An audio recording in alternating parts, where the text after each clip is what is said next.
My MO is generally to do the bare minimum between streams. Do my debugging on stream with you guys.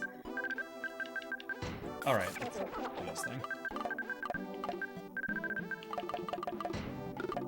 Let's go.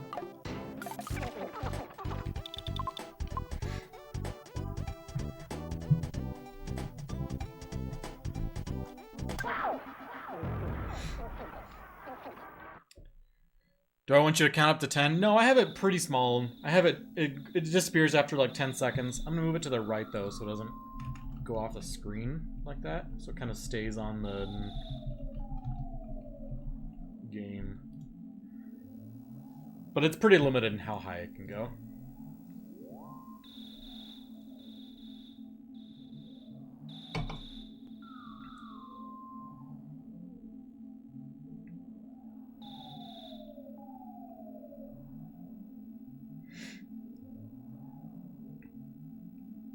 You have a 4-3 work week? Center on the weekend, biking in now though.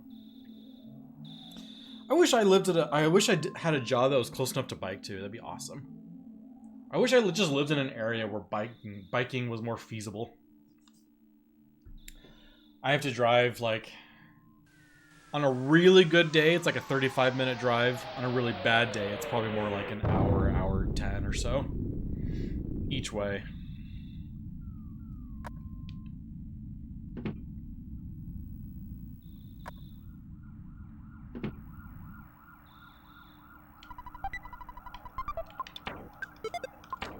But at the same time, it's hard to complain with the world as it is now. I'm just happy to have a job.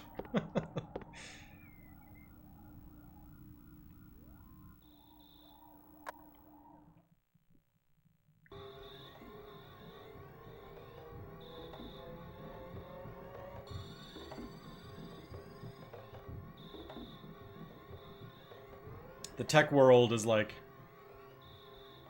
falling apart when it comes to interviewing and whatnot.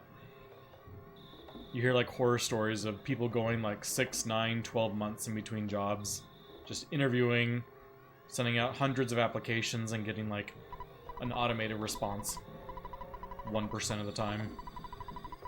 It's miserable right now in the tech world. Do I have an internal monologue? What do you mean? Do I like think in my head?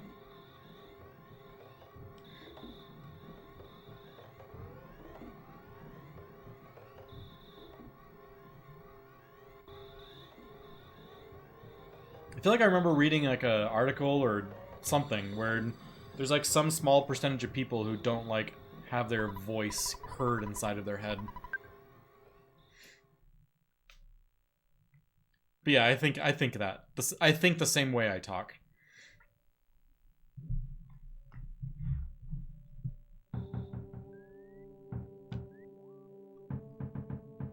Hank from YouTube, what Hank Green?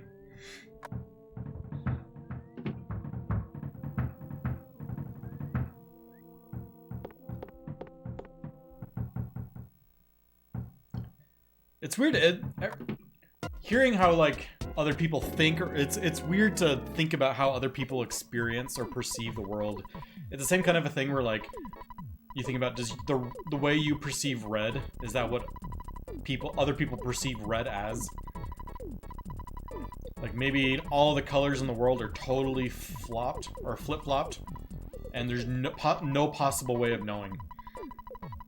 That's the way it is for like thinking. Like how do you think about the experiences that someone else has? It's just like impossible.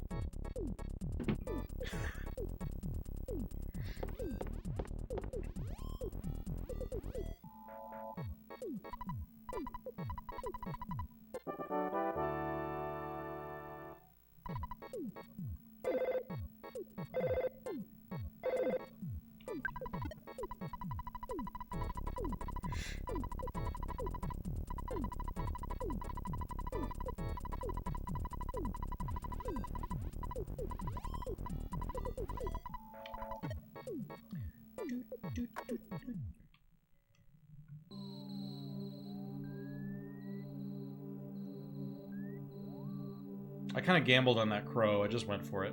There's a chance that crow could have gotten me. Whether it was the right decision or not, who knows, but it was the decision I made. Oh. Does that dog despawn? Oh, thank goodness. All the enemies are cooperating with the directions they're traveling.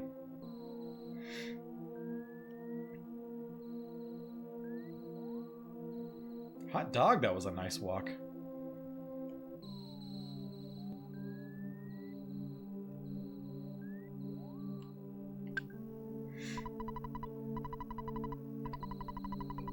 Where's that fourth Chaos Emerald?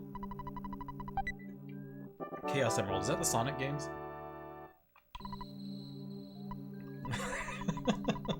Don't blame me for getting philosophical. It's Orbital. Orbital? Yeah, it's Orbital Bear. Blame him.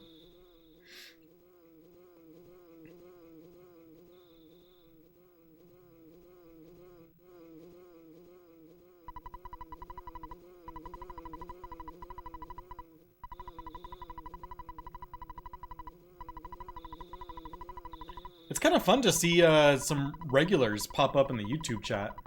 I've only been streaming on, like, dual streaming on Twitch and YouTube now for, what, maybe 3 or 4 streams? But I'm starting to recognize some of the names between streams, which is kind of fun.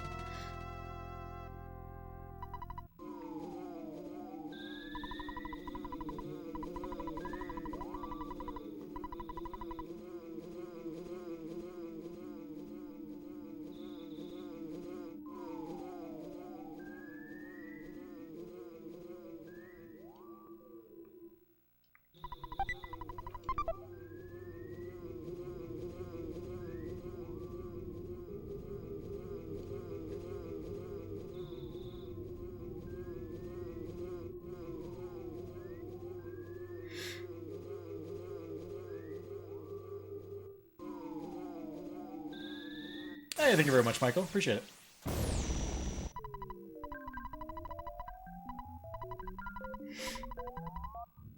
Oh, do you have, like, YouTube Premium or something, Median?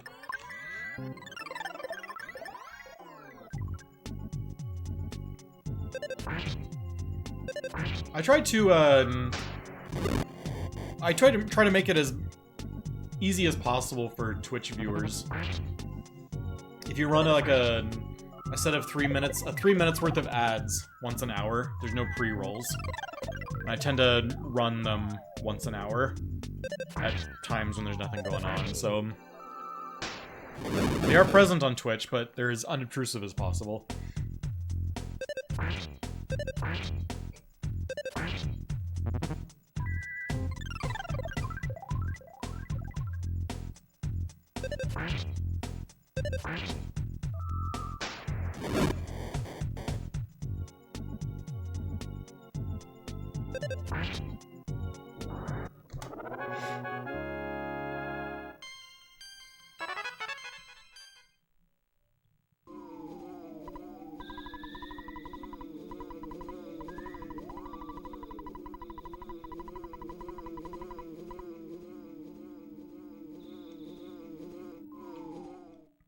I think a lot of people also have, like, Twitch, what they call Twitch Turbo.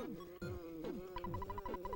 think that's, what, like, $9-10 a month or so, and that eliminates all ads as well.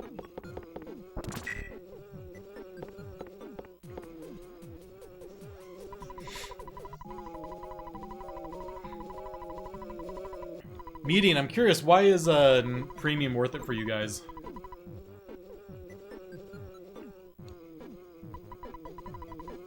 We hone in pretty heavily on, like, the kind of, like, stuff my son can watch on YouTube, so it doesn't go down a rabbit hole of absolute garbage. But still, I know it's bad when, like, you'll start reciting an ad.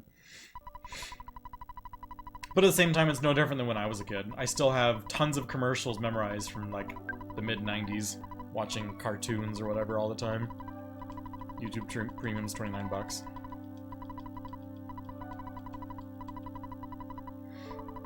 I mean, that's not bad if you watch YouTube a lot, if that's like your primary source of entertainment or something. Hey, thank you very much, Hopelock. Congrats on that, was that your first run or something recently where you got like a 530?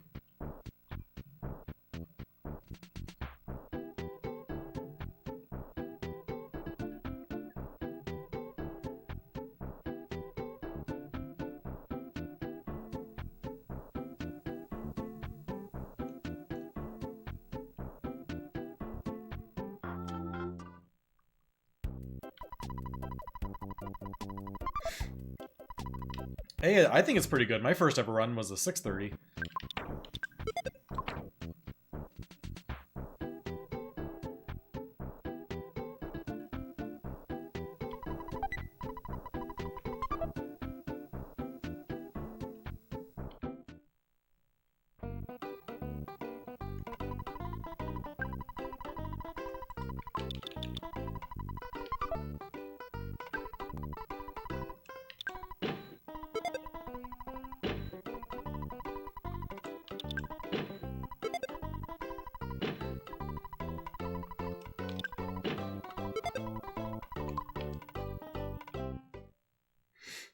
Use it for YouTube Music. Isn't it like a YouTube by itself? Like if you're using it on the app or something and you minimize it in the background, at least on iOS, I think YouTube will stop playing. With YouTube Premium, I think I've heard something about this where like if you do pay for it, it'll keep playing in the background or something. That would be nice.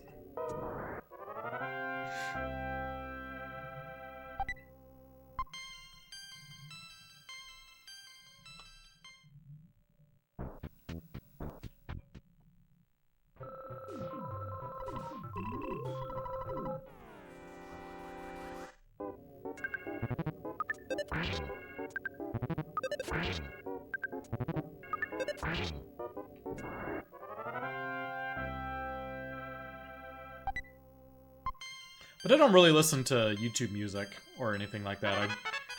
We pay for Spotify.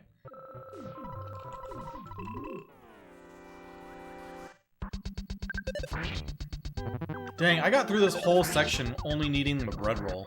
That was such a small amount of damage taken.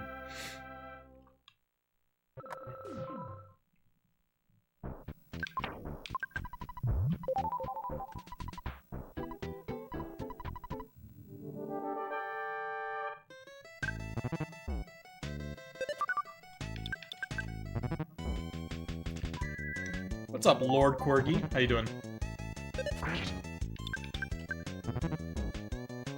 Come on, give me a guts move. I deserve it. Dang. Ah, waste of a guts move. 2 misses, unfortunate.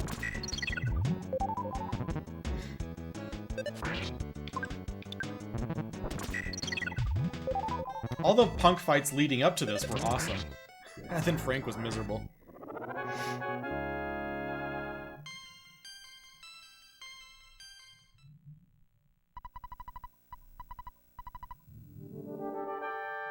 Speedruns and history podcasts. Okay. Feels like a lot of people put out their podcasts on YouTube as well, so if you go that route, you don't need both. YouTube can kind of be your source for podcasts.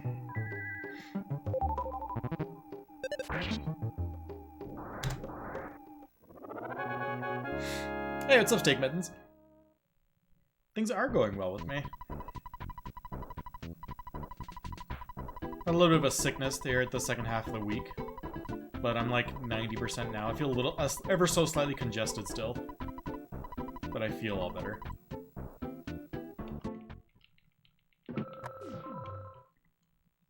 Thank you very much, Blink.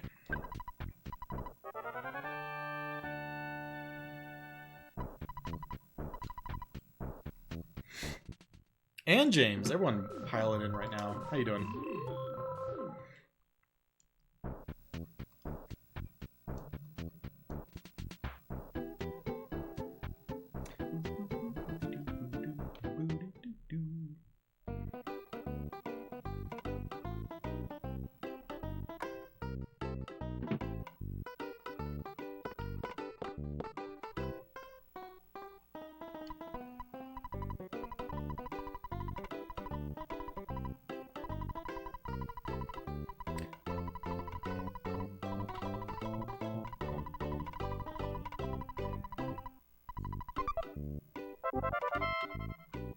The testicular fortitude.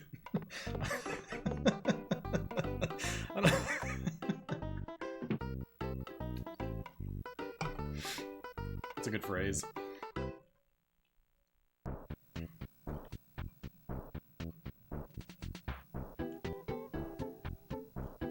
I feel like getting a sub 4 is in big part just to get the monkey off my back.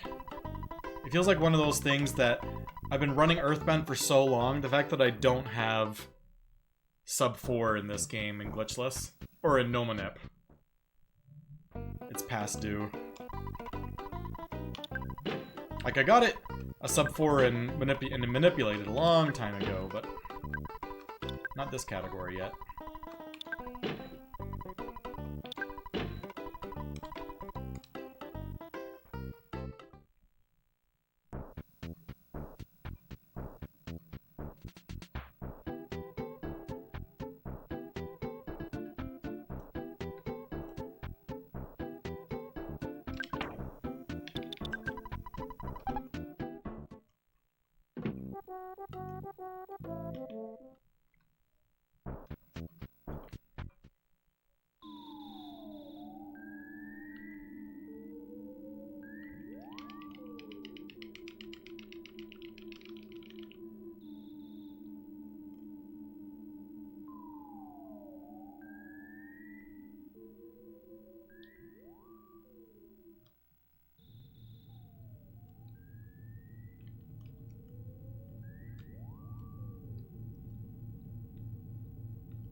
Oh, I swear I felt lagged on that one.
I feel like I have really high offense right now.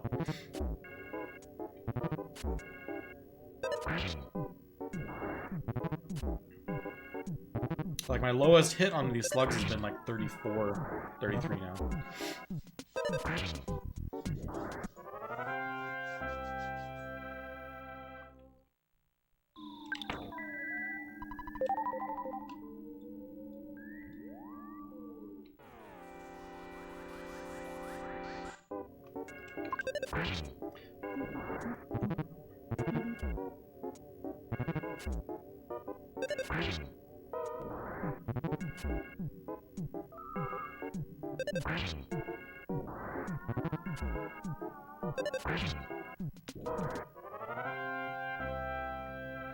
Okay, that's 12.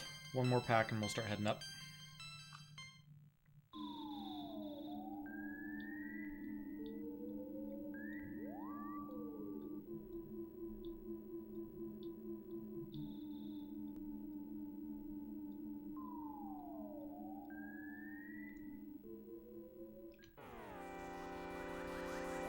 Feels like this is a slightly slow time. The kind of goal I'm aiming for is like heading up into the butterfly area at around the 20-minute mark. But I still have to do a 6-pack or something. Mostly because we did burger shopping, I guess. So that's 16. Start heading up. Let's just do the safe route and just go for a 6-pack on the top floor. That's the theoretical, like, fastest way to do this. I'm gonna ignore the 4-pack. It's bait.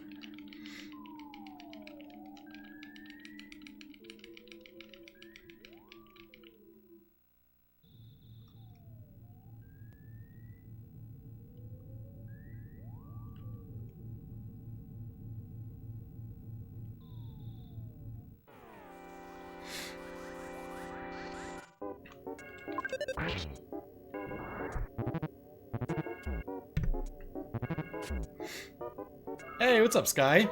10 stream streak is wild, by the way.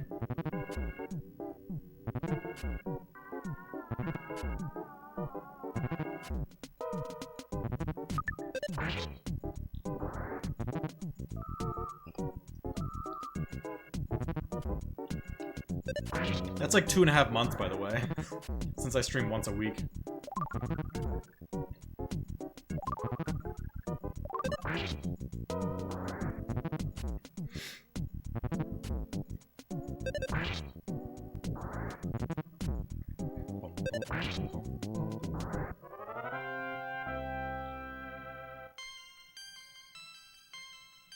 Offense up by 3 probably means I don't have enough stats.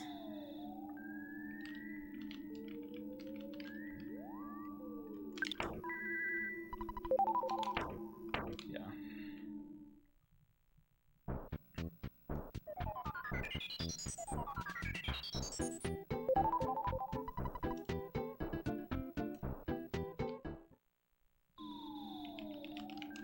Ooh, it's a tight squeeze.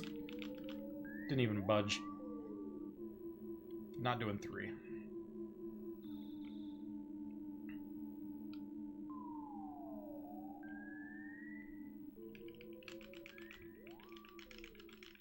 Oh my gosh. I had a real bad stutter, didn't I?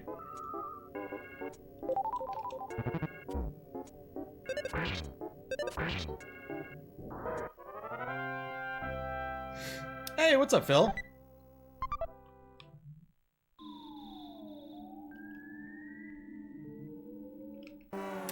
Gosh. Back-to-back red swirls is awful.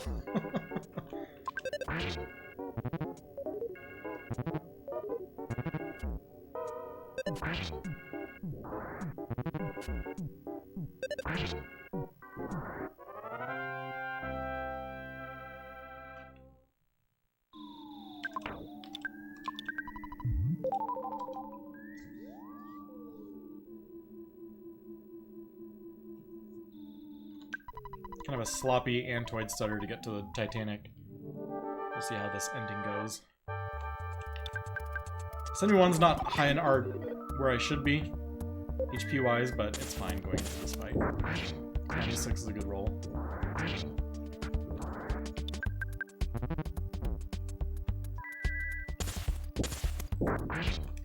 Is not a good roll. I assume the shield went on one of the Antoids. I'm hoping. I wasn't paying attention. Oh, now it's on Ant.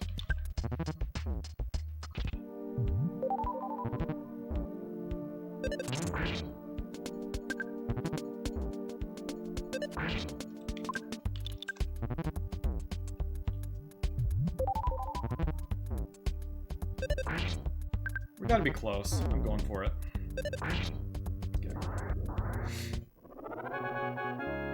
Have I heard of Mother 2 Deluxe? I have. I've been debating... There's a lot of things that I've been debating between doing after I finally get sub 4. So, in my mind, there's like 5 things that I'm thinking of doing next after I get sub 4. Which is learning manipulation and beating my PB from like 8 years ago.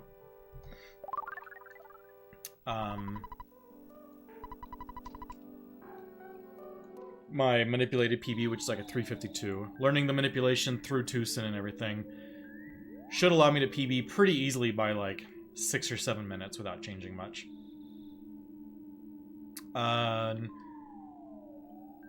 After that, how many burgers do I have? 4. After that, I'm thinking about playing through Mother 2 Deluxe. I want to do the Starman... Die to Starman run. That's kind of like a meme one-time thing. That's really just like one stream, though, which is... Or maybe multiple streams. Which is... gain enough levels to learn Shield. And die to Starman.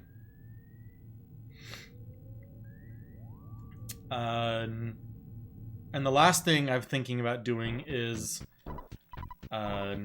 essentially doing a new route, which would be any percent no manipulation for Earthbound.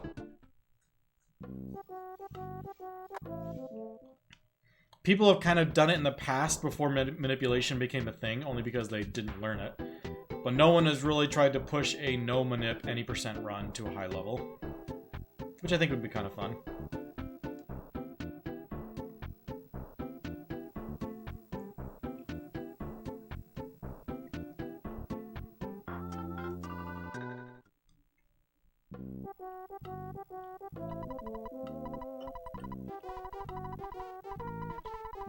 So yeah, those are the things I'm debating about, like, to do next. And I've been watching you lurking since photo percent. Just wanted to say hi now that I caught you live. Hey, well, good to see you, Alban. How would non-manip be enforced? The same way we enforce it in Glitchless? It'd be a single segment run.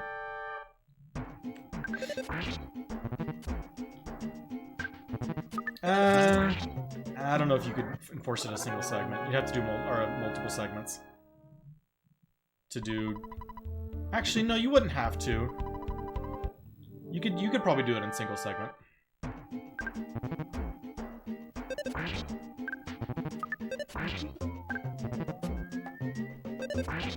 It'd be really hard though.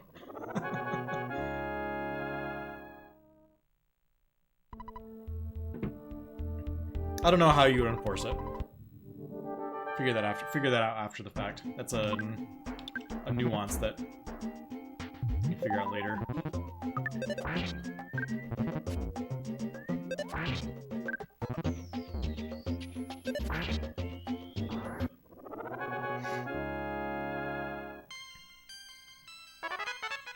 It helped playtest the latest update a huge amount. I've been thinking of making a speedrun route for it. Oh, interesting. I don't know enough about the game to know what the speedrun route, or what it would even look like. I don't know much about what has gone into the new Mother 2 Deluxe game.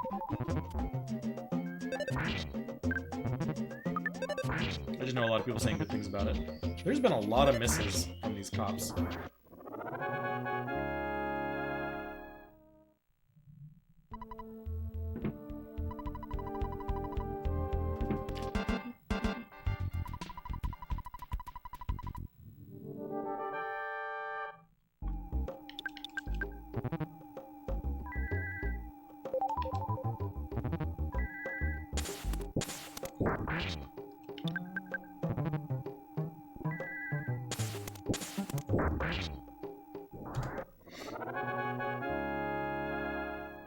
Look at that.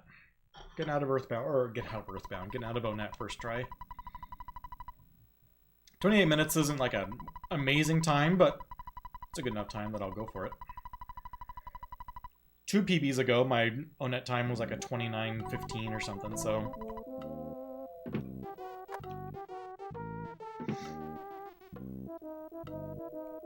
just getting going is more important than getting a perfect time.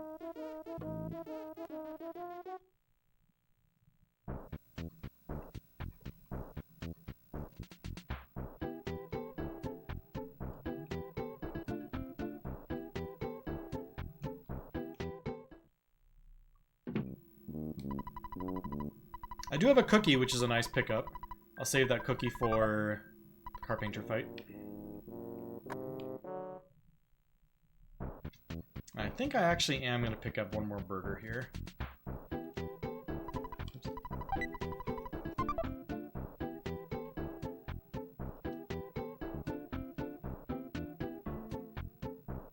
How many do I have? I have 3. Oh, I didn't need to eat it. I didn't need to pick it up either. I forgot I was at full health.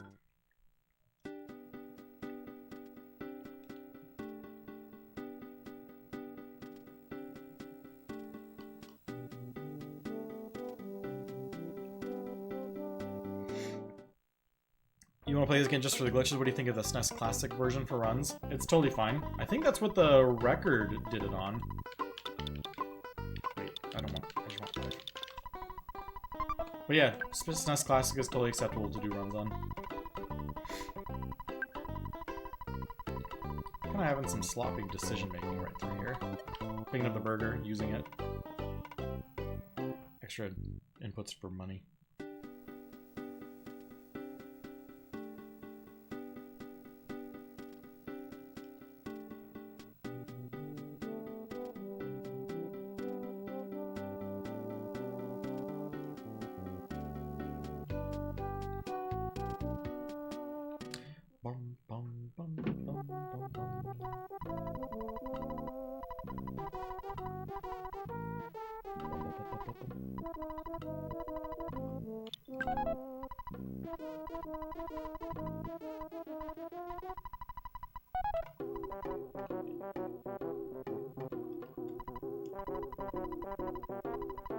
Meaning to despawn the barricade and boundary break with skip sandwiches. The barricade skip is so cool. We weren't, well, that was discovered, what, like 5 or 6 years ago? That's probably the most recent, like, big glitch discovery in Earthbound. That glitch alone shaved off, what, like 15-ish minutes of the run.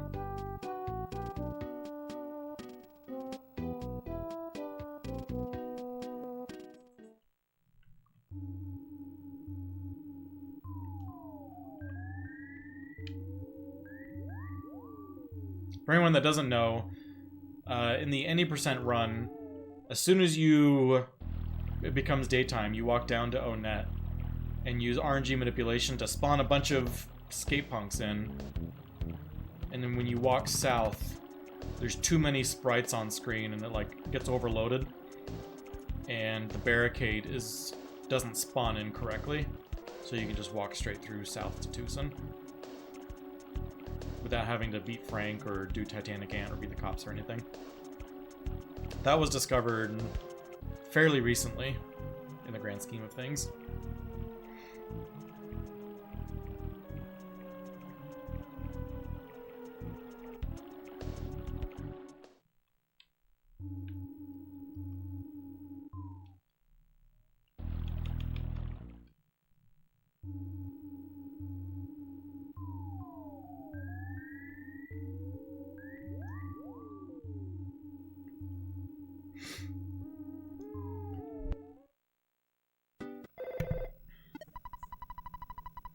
But yeah, if I were going to do an any % like non-manip run, it would essentially start with a boogie % run, minus boogie tent.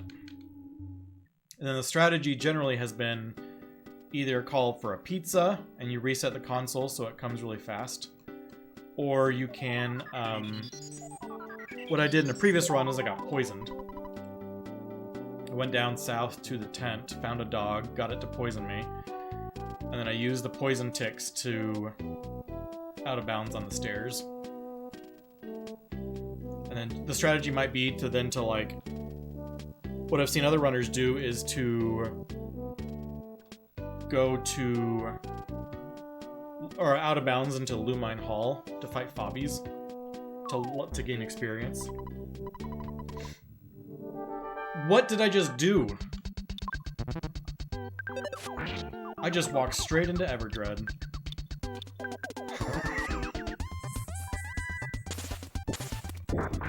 Oh man, this was a royal mistake.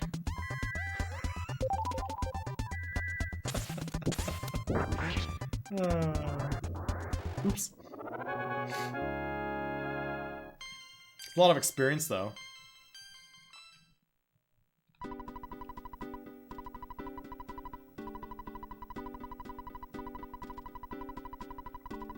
I haven't accidentally walked into Everdread in so long.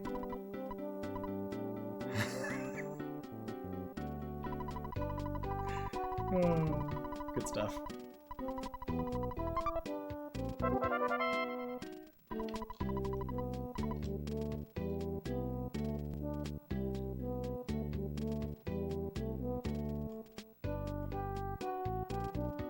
Good thing I got that butterfly.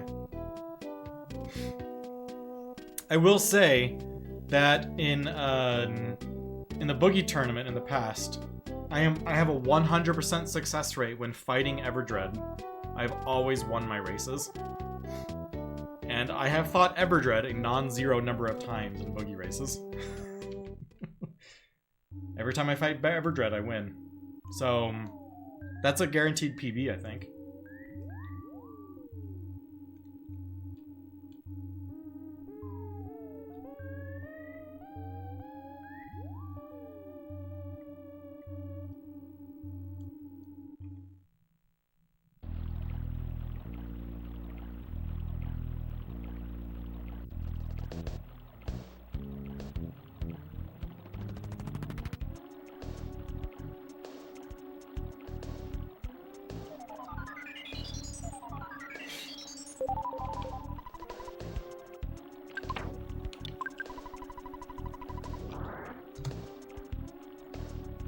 So yeah, that was a major oopsie, but now I'm stronger, right? The shack fight should be pretty straightforward. Can I despawn those sprouts? I think I can just make it around the corner before the sprout gets me. Oh, guess I can't.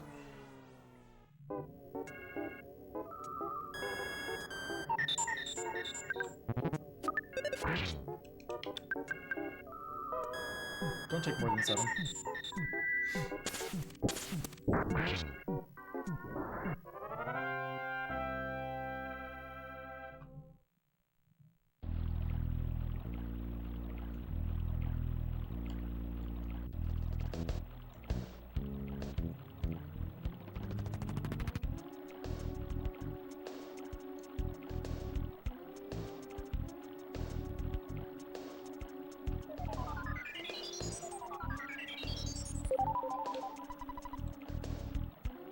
Did I take damage? I don't think I took damage in that fight, did I?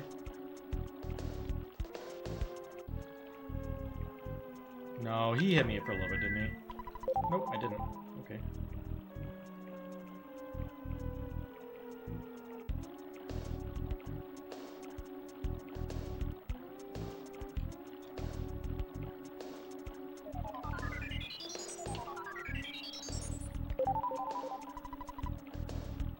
Definitely a weird start to this run. Accidentally fighting Everdread.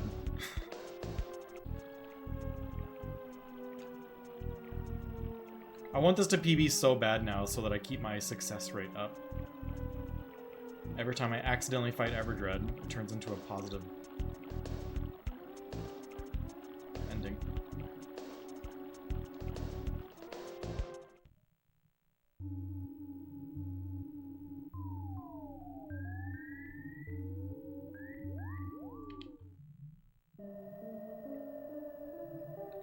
So I have 2 hamburgers left. So let's pick up, and the cookie, so we'll just buy 1 croissant as a healing item.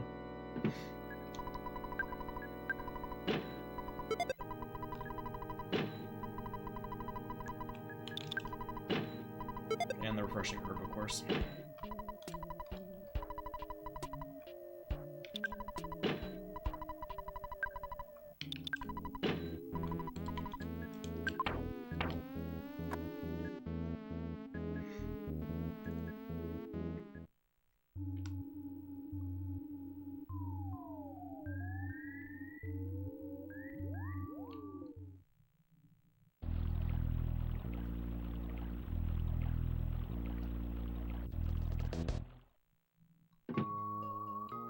Everdread has a lot of experience, by the way. You got like 1,000 for that fight.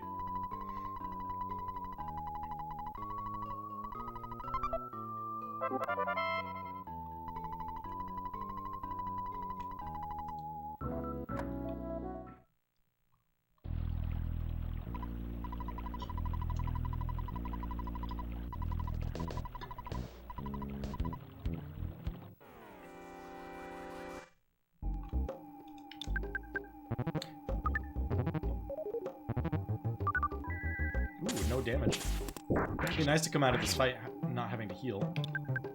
Probably not gonna happen, though.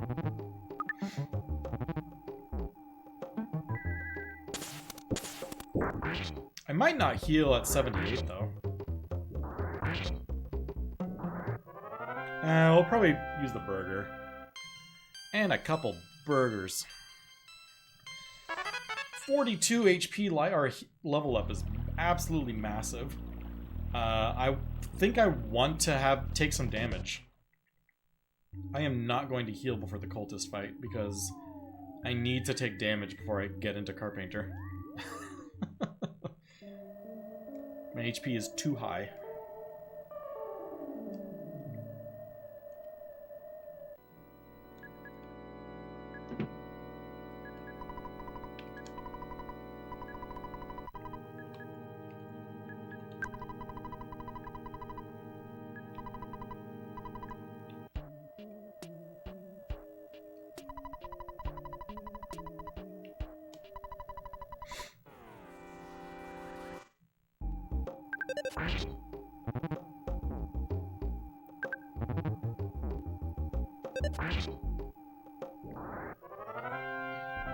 So I'm almost hoping that none of the first lightnings miss or hit, because I want to at least take one hit from Carpenter. Otherwise, the Death Warp is not going to be a fun time.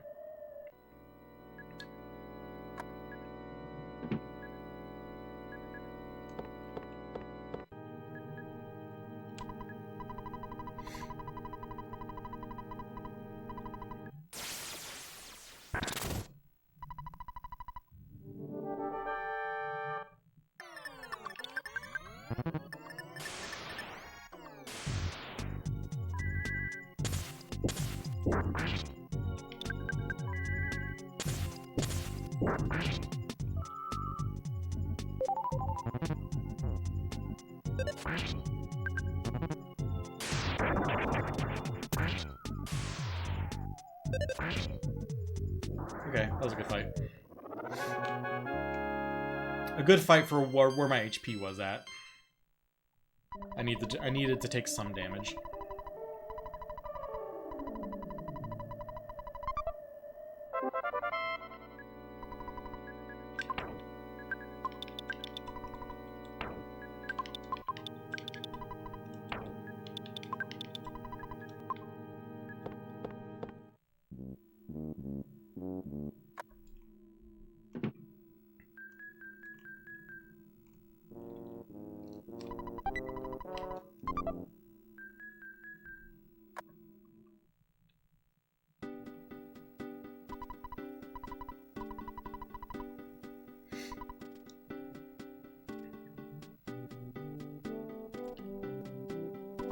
Yeah, you don't have to actually equip the Franklin badge. It just has to be in that person's inventory.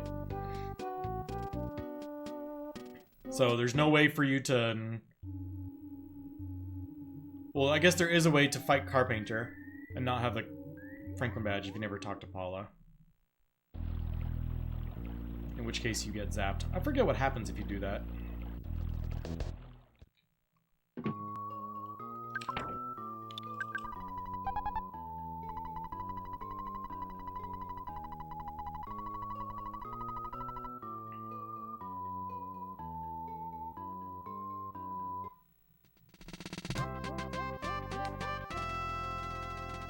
Okay, now to start bringing it back. We got all the bad splits behind us. Accidentally fought Everdread. Got a mediocre Onet. And now we just gold it all the way down. Easy sub 4.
I probably have a ton of money right now because I'm fighting Everdread. I don't know how much money the Everdread fight gives you. Probably like 100, 150 bucks.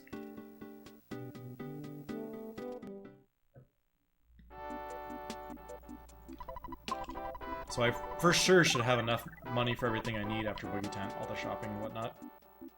Bum, bum, bum. Pretty much a 0% chance we'll have to go into the hotel and withdraw more.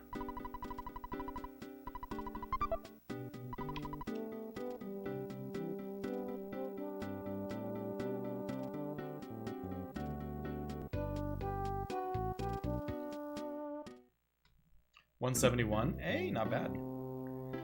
That's like almost the full amount of money that I need post Boogie Tent.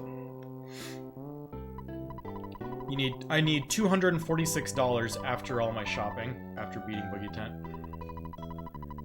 180 for sleeping, 60 for 2 show tickets, and $6 for the bus.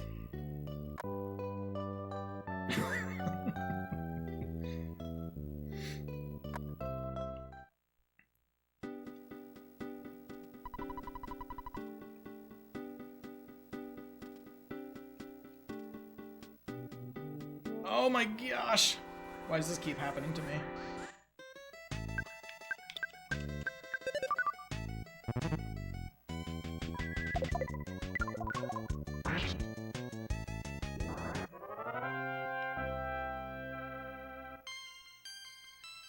That was an unneeded level.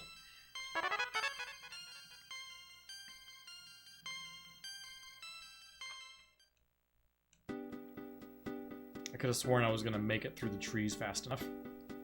We have to go inside to talk to Everdread. Never have to come in here.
Gosh, 2 minutes behind at Runway 5.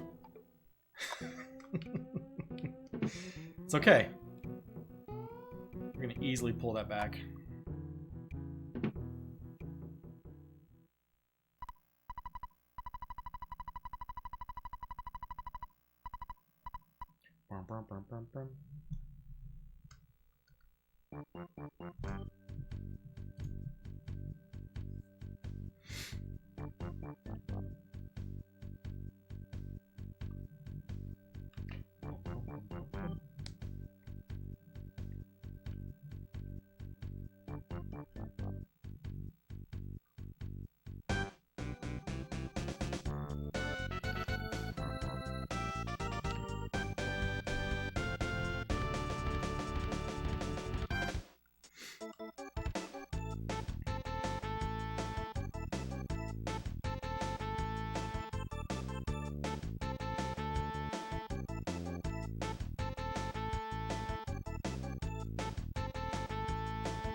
Wad of bills, what is up? Like, I think it's at the top, or second from the bottom slot on the left side. Oh gosh. Another mistake. I thought I was thinking of talking to him. To give it to him. Like a monkey in the monkey cave or something. I just need to get out of Tucson so I can... Tucson has been the bane of everything so far in this run. I need to get out of here and put it behind me.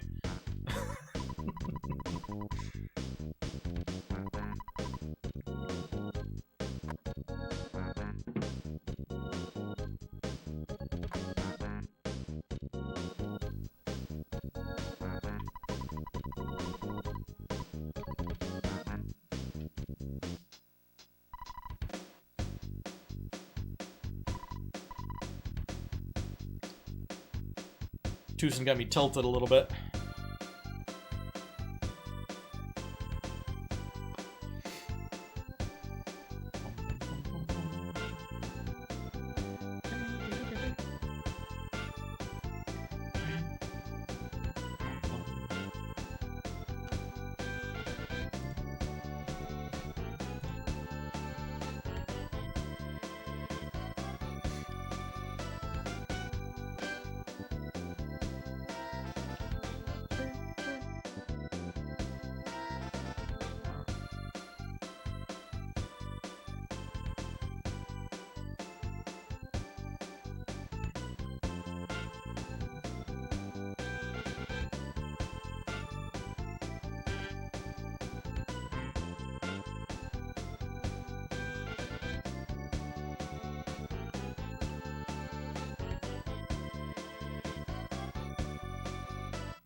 There's many flies.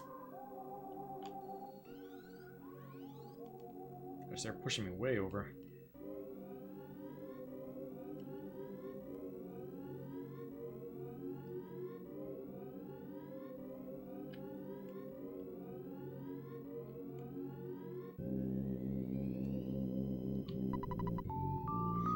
Hey, thank you very much, Craig.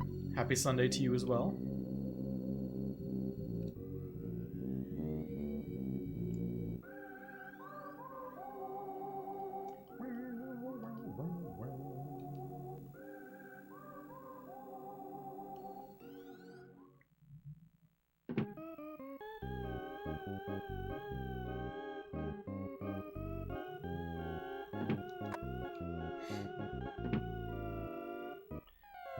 And how you doing, Spartacus?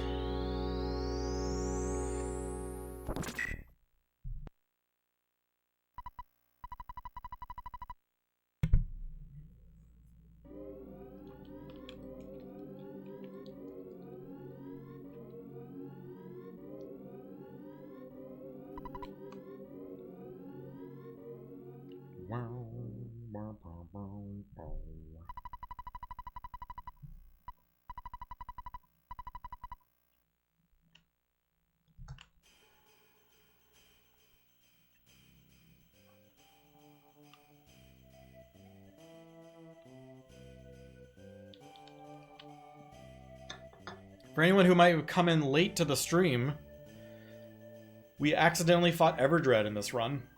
So this run should theoretically be a guaranteed PB based on my past performance when accidentally fighting Everdread.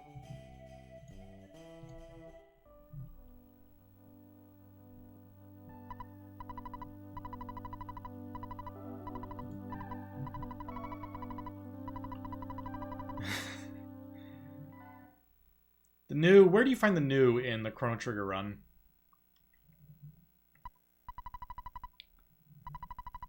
It's been so long since I played Chrono Trigger, or like watched. A lot of the streamers I used to watch play Chrono Trigger haven't played Chrono Trigger in ages. So I just realized I probably haven't watched a Chrono Trigger speedrun in like 4 years.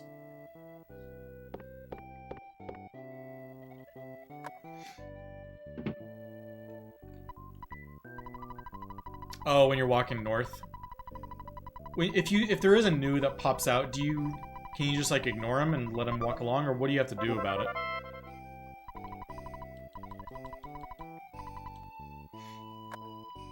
Or do you fight it?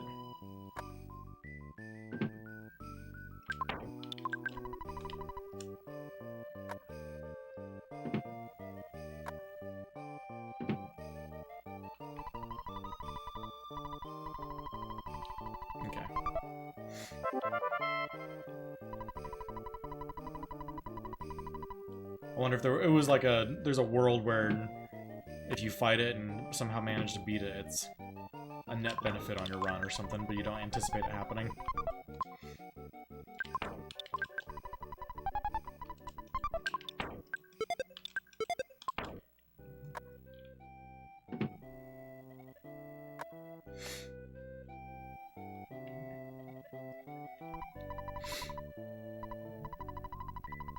$30 tech points probably isn't a lot though, because I think there's some tech point grinding later on like those like little lava things. I don't remember any of the names for anything in Chrono Trigger. For those like lava things, I think they give you like 100 tech points. They start every fight by locking you out. You can't use any skills.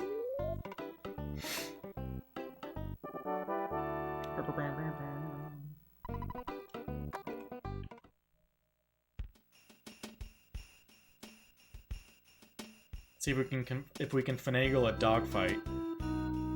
Oh, there's not even a spawn there. Okay.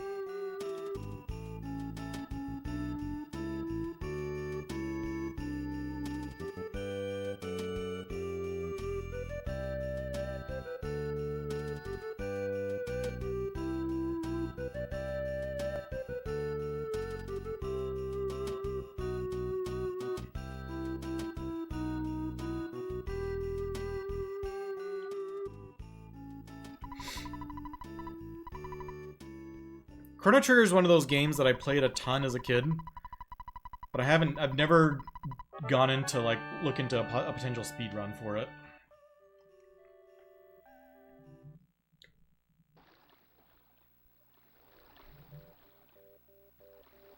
But I love Chrono Trigger, it's such a good game.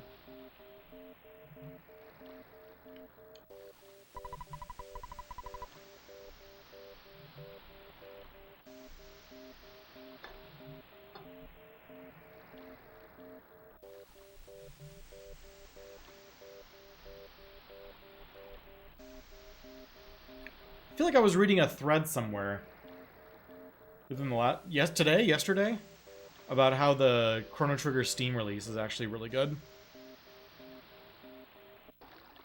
Is it on? It's on Steam, right?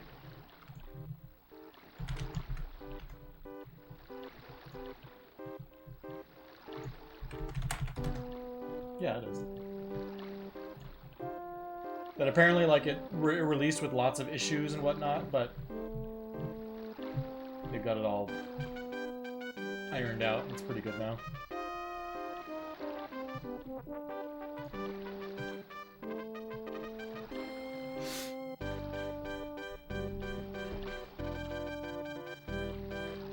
I mean, I did Breath of Fire, which is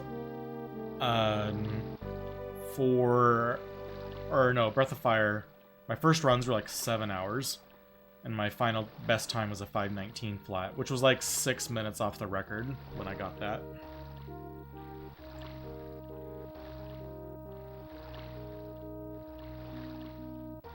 And I think that will, I don't know if I would do another 5-hour run, but 4 hours I think is perfectly acceptable. So yeah, I don't think I would do Chrono Trigger 100%.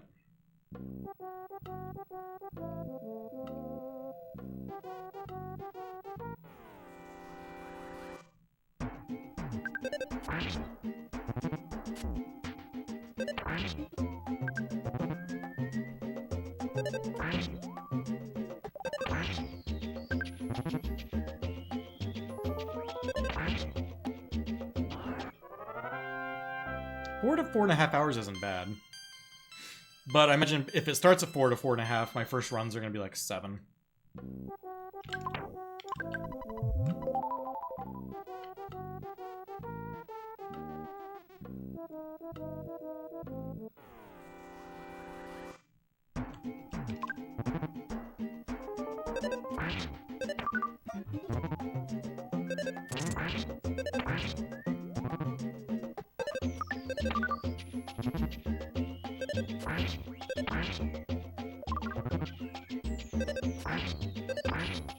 Oh, is the PC version faster than the Super Nintendo version? That's interesting.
Oh, I should have taken that. Mushroom was too high. I was high enough up. It's all good. Can't take a mushroom.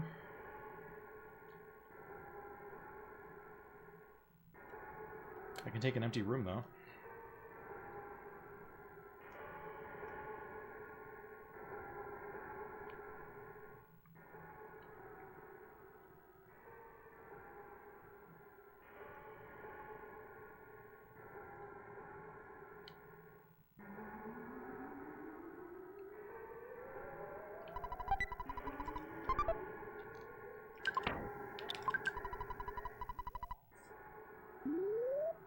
What is the, is there like a glitchless? What is the most common speedrun that's not 100% for Chrono Trigger? Is it some version of any percent or is it glitchless? I guess true any percent is like, well, I guess any percent New Game Plus, at least on Super Nintendo, was like 7 minutes long. Not that. 100% glitchless is the most common? That tells me that probably not too many people are running the game.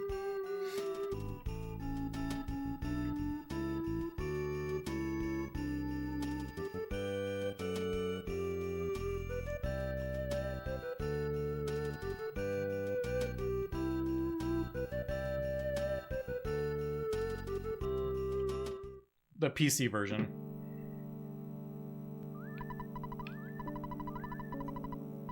Hey, what's up, X-Selector? My night has been well so far. This is the first run of the night. And we're already far enough in that this is the run for the night. If it dies, unfortunately I'm all done. But we fought Everdread accidentally. 19 runs for PC glitchless. Interesting. I'm gonna check this out real fast. Chrono.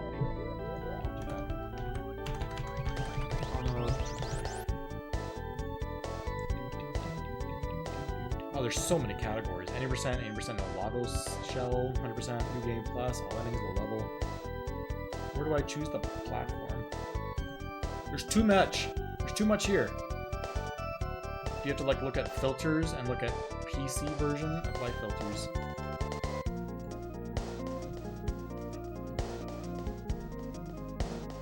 Wait, not SNES. Oh, PC glitchless. I see that.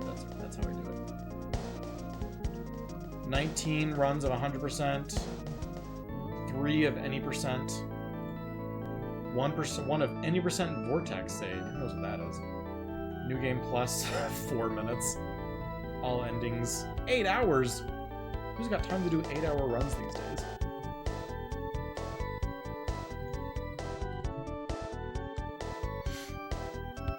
Alright, Steak Mittens, take care.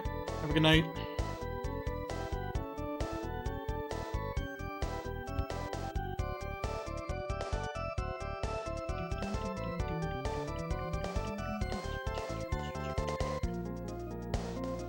This was a really good split, by the way. We saved some time here.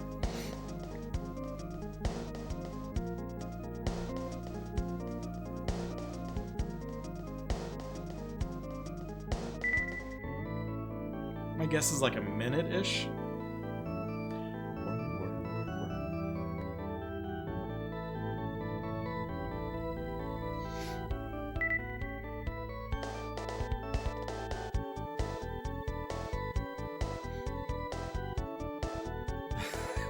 Used to run FF7 Hundo at 16.5 hours.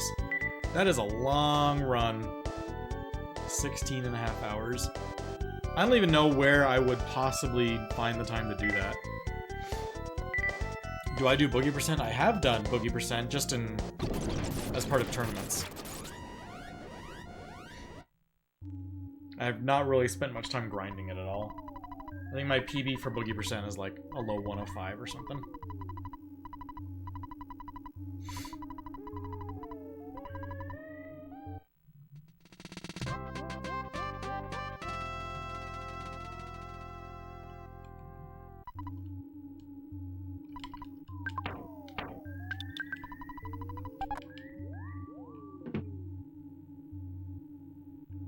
I was in the Boogie Percent tournament. I think I got knocked out in the semi-finals. I forget where it was, or maybe quarterfinals.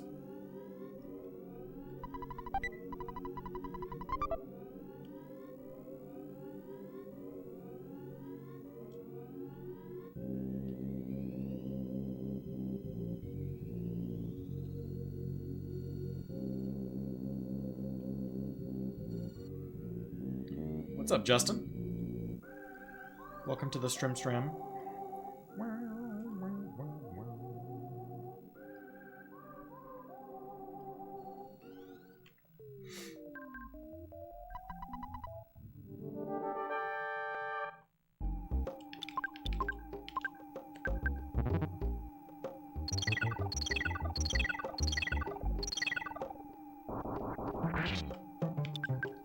And I know fire because I accidentally fought Dread.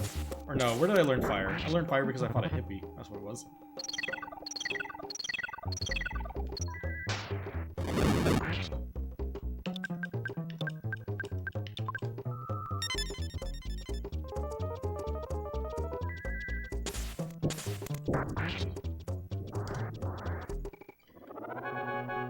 Yeah, I was gonna say, are you gonna be making pudding here in 4 hours or so? For your daughter, who has requested it in the middle of the night.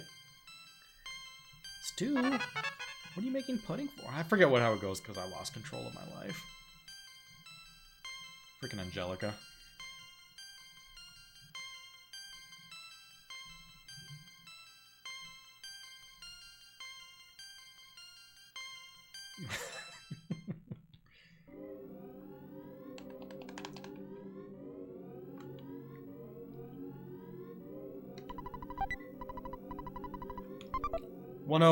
Almost a 109 flat boogie percent. Missed it by a few seconds.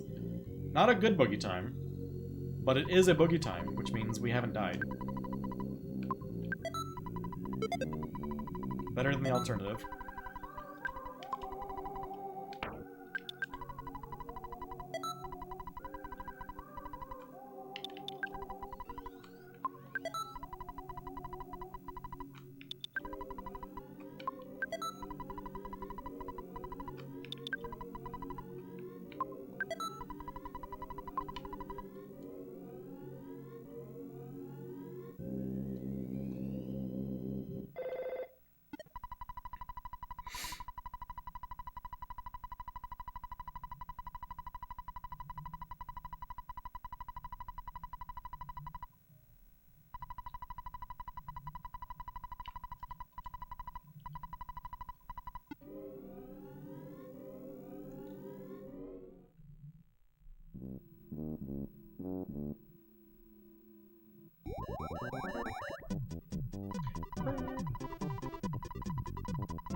Oh yeah, I have so much money.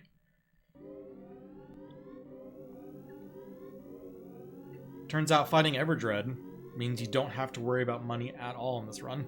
At least for the beginning.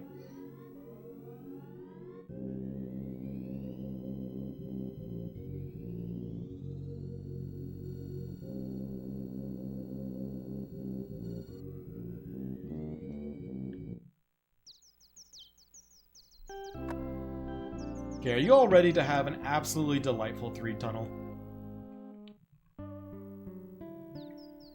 We're going to be green after Belch's base. Just you wait and see. Grapefruit is not going to troll me like it has been in the past. Pincering me like 7 times.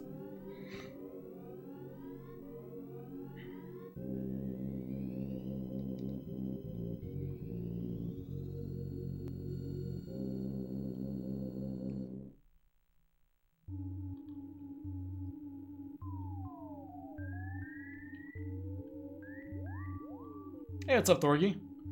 Run is going okay. I might be able to get the green off, but I'm worried about the fly. I'm getting there before that.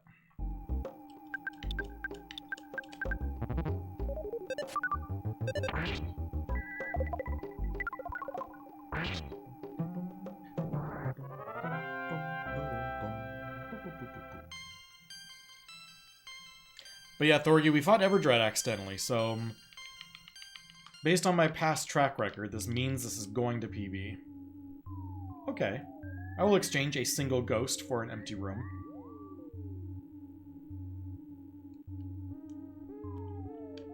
What do we got here? Okay, zombie.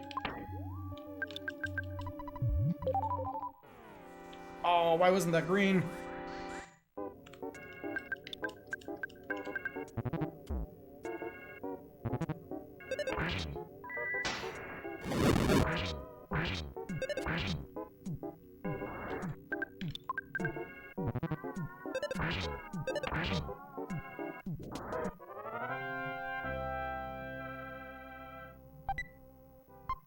Got a hamburger.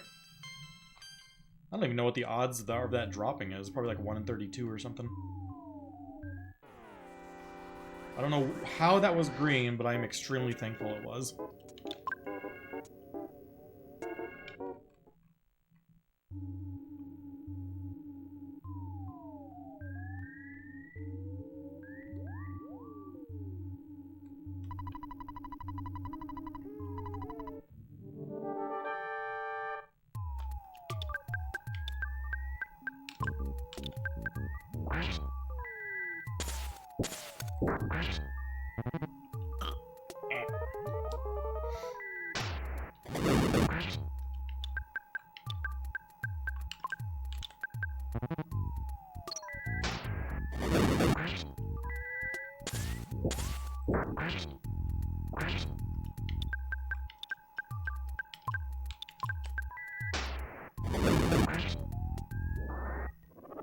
Clean fight.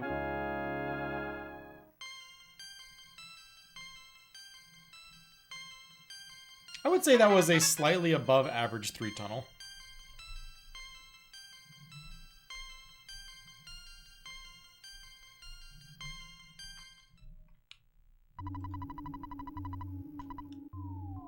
And we still have 2 skip sandwiches to do with what we will.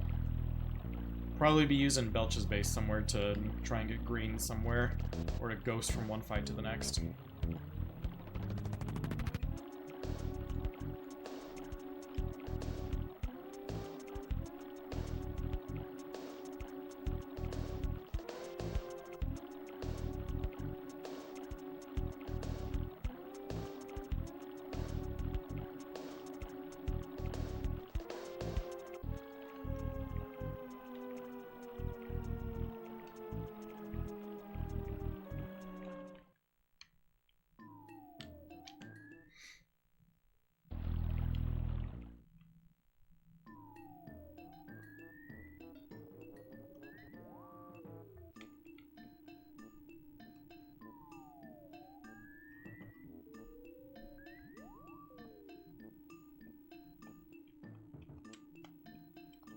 Look at that.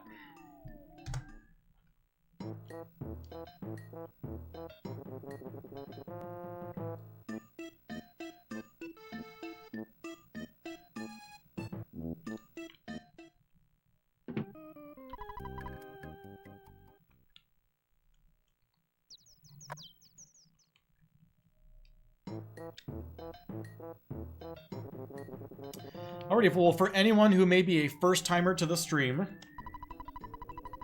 And no, it's Earthbound. We have to stand behind the waterfall and wait for 3 minutes, which, unfortunately, we do not get to skip. So during that 3 minutes is traditionally Ask Andy time. Nice little Q&A session. You can ask me whatever you want, and I will answer. Because, as we all know throughout the rest of the run, I do not answer questions. Absolutely under no conditions.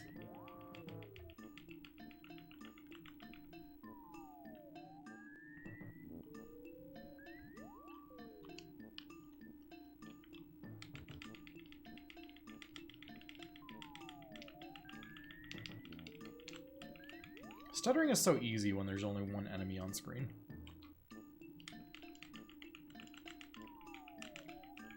I wish all stutters were like that. So feel free to get your questions in now, because I promise there's going to be a lot of them.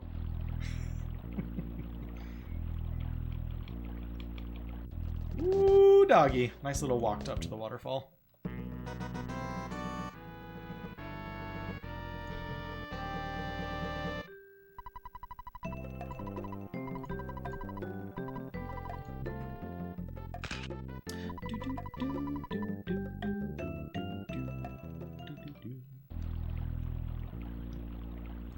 Going in at 1:20:42.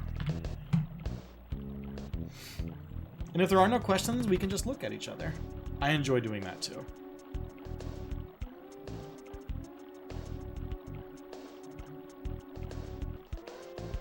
Oh, the text is so big.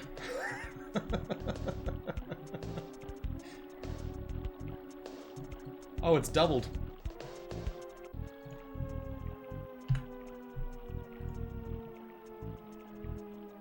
Wait, how do I... Let's copy and then paste. There we go.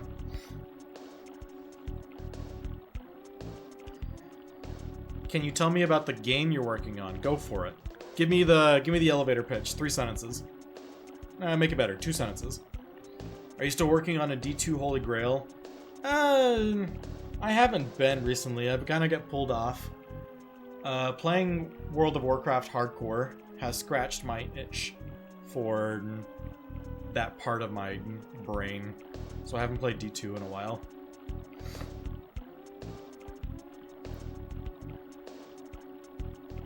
Any chance you've ever watched sumo wrestling? I have never watched any sumo wrestling. I mean, I've seen it, but I've never watched it.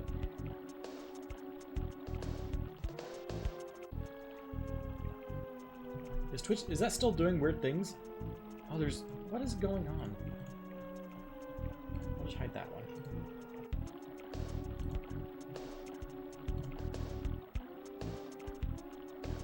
Yeah, World of Warcraft Hardcore is super fun with friends. It's a blast.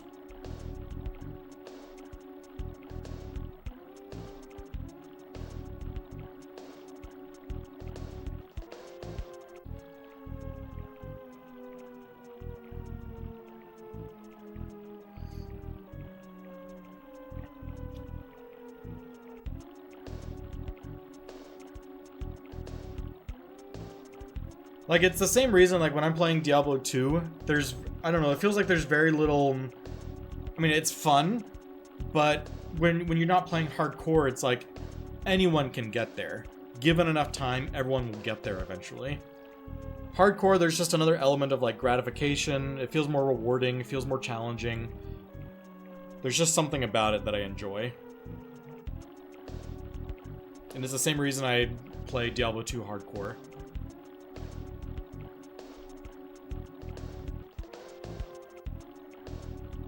It's live in Japan, it'll still be going when I clear Gygax. That's very optimistic about how long it's going to take me to beat Gygax. Earthbound inspired a JRPG. It takes place in 2007. Same plot as Mother 1 Earthbound Beginnings, but new lore, characters, etc. Sounds fun. I've never made a game before. I'd like to do that someday. Ooh, how long ago did it say, okay, you may enter? Probably just a couple seconds.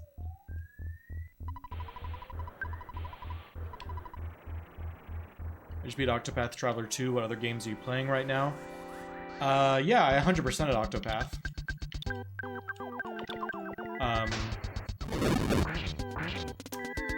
I am now playing Hades 2. It's kind of like the game I'm playing that replaced that time slot.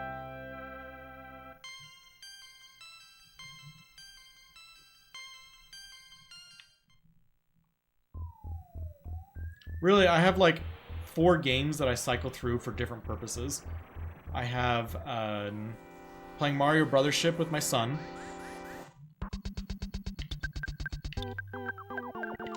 I am playing through the Nancy Drew games occasionally with my son as well. The Nancy Drew like point and click mystery games from like the 90s and early 2000s and stuff. Hades 2 on my own, and then WoW Hardcore on my own as well.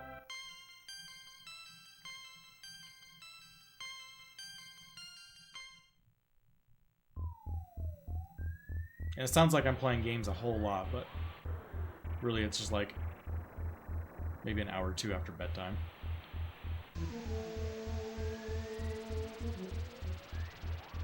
What the heck? No monsters right there? That is wild. Why did I call it monsters? Who calls it monsters?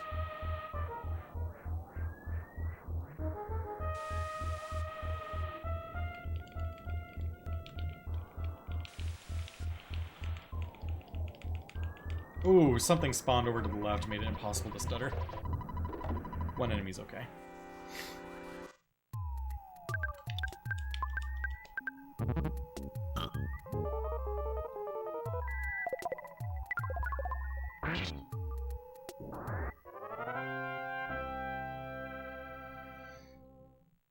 Hey, what's up, Urtai?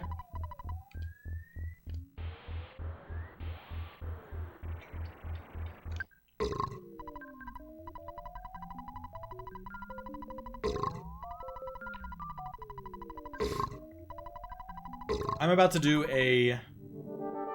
as much of an all-night stream as I'd be willing to do, which is very little.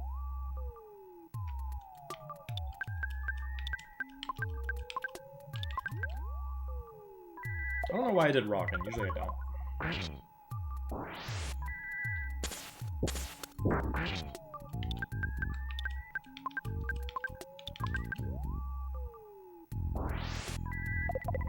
Jeff, how are you so bad with the bottle rockets? It's a good thing I did rockets. I think this kills it. Okay.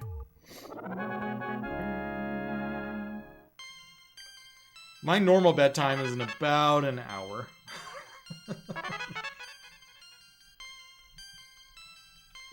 I stay up late for you guys.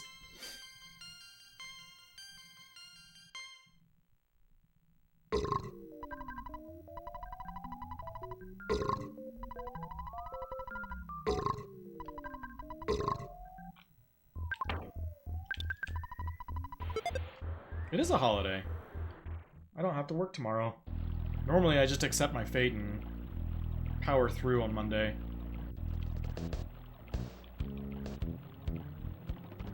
But maybe I'll sleep in a little bit tomorrow. Just getting over a sickness, so what am I gonna do tomorrow? Sleep in a little bit. I've been trying to get back into running. I'll probably go for another run tomorrow. Probably like a 10K-ish, 6 miles. That's a nice walk. My son wants to go to a trampoline gym and go swimming. I'm gonna make him pick one of those and probably do that with him.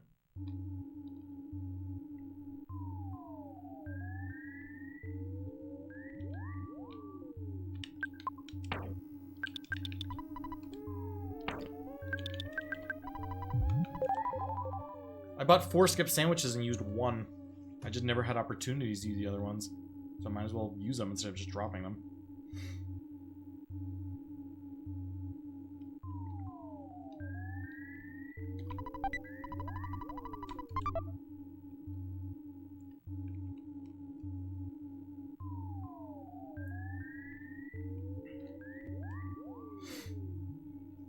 I have never had, as weird as it sounds, I've never had an energy drink in my life.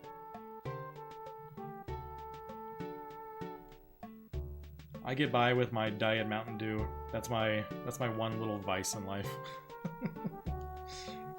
That's what I was drinking at the beginning of the stream. It sustains me.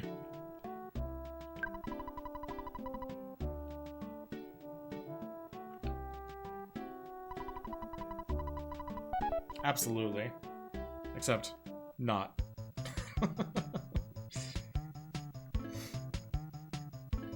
Caffeine is my drug.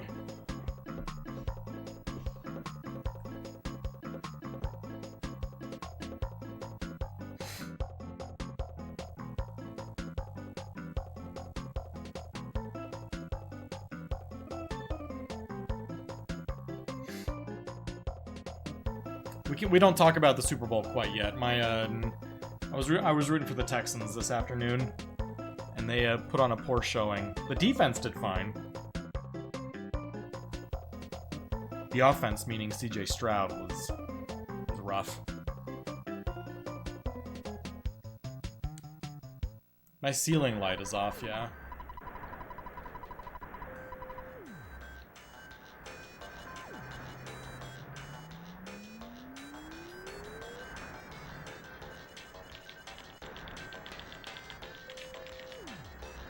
Is it that bad? I can turn it on a little bit.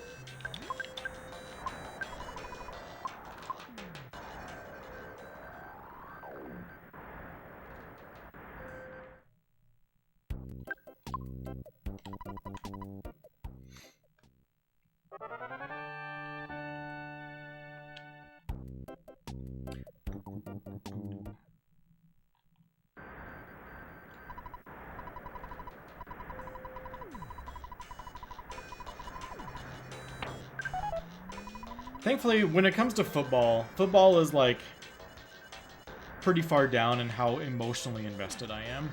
So the Texans got knocked out is more like, I expect it to happen at this point, so it's whatever.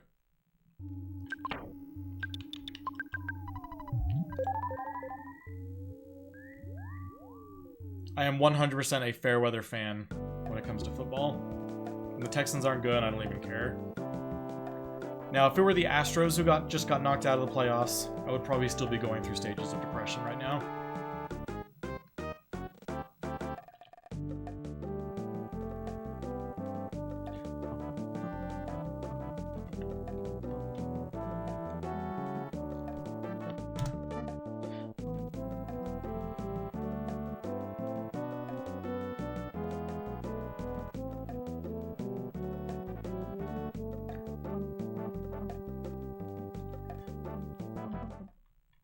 What holiday is tomorrow? It's Martin Luther King Jr. Day.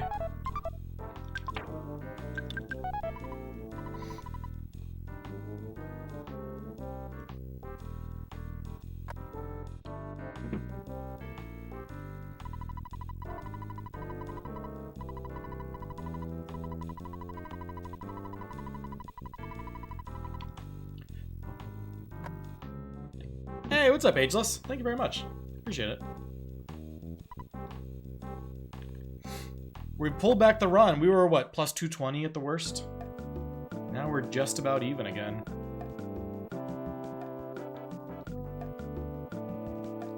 I'm telling you guys, when you accidentally fight Everdread, it's essentially a guaranteed PB. You can't force it, though. You can't be like, oh, I accidentally fought Everdread. It's got to be truly accidental. And then it's a guaranteed PB. A guaranteed boogie % win, whatever you're doing. It's bound to go well. I did what? I accidentally fought Everdread? Is that what you're asking?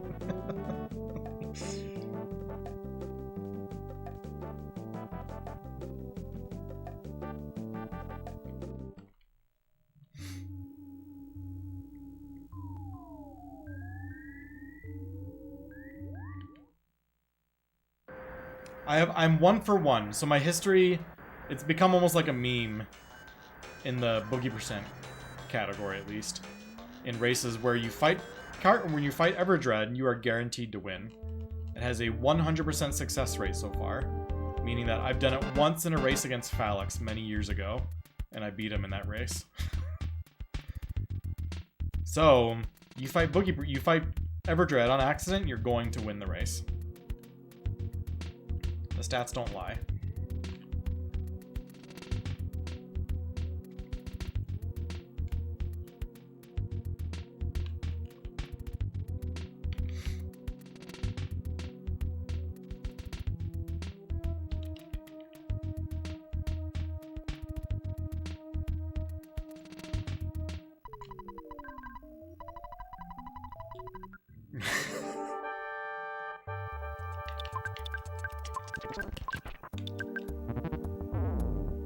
Rip teddy bear.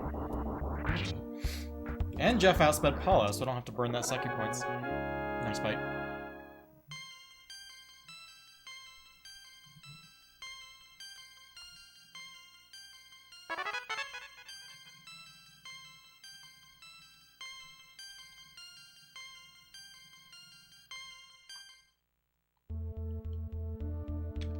I feel like I want to lock in right here during the Mole Cave, because Mole Cave is such an opportunity for a time save if it goes well, so.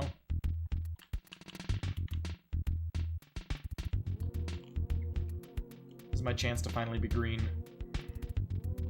after being behind by multiple minutes.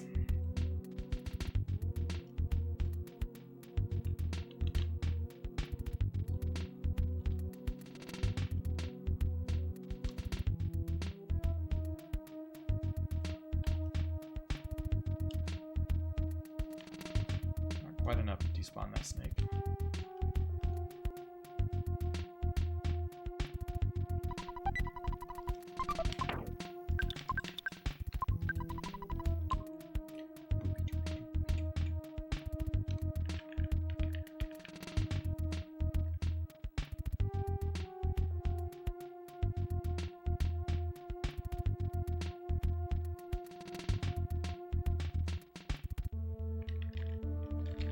Beautiful diagonal stutter. I'm finding excuses to do it.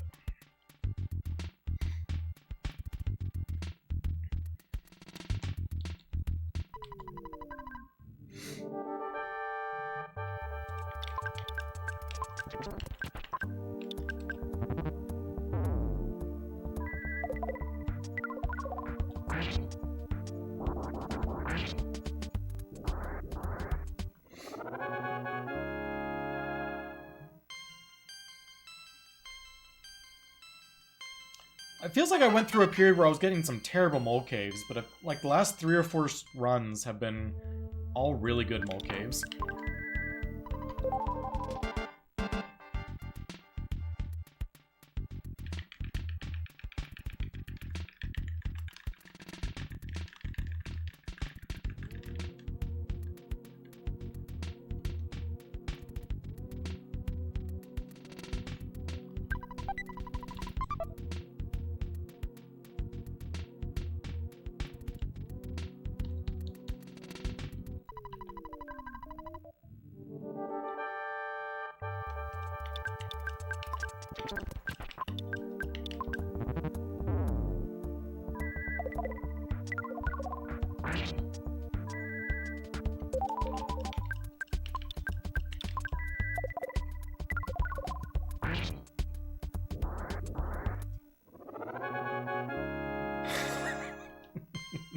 That emote.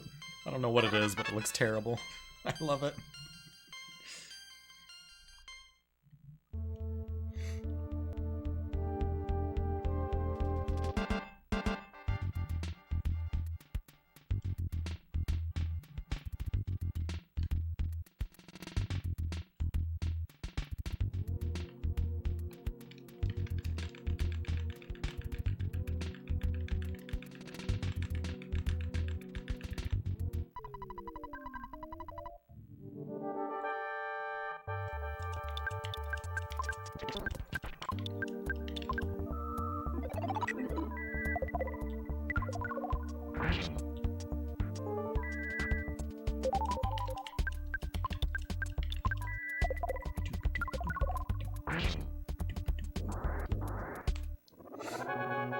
He said Gabanon.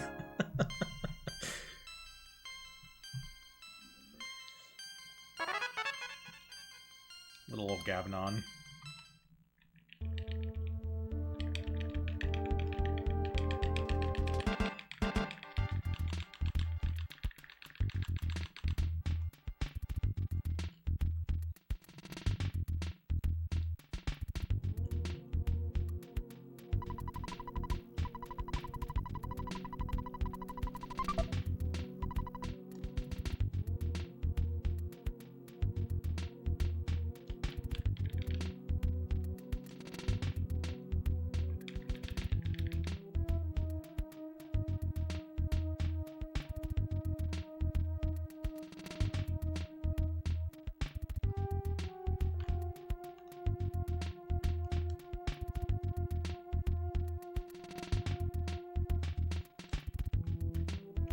single duck.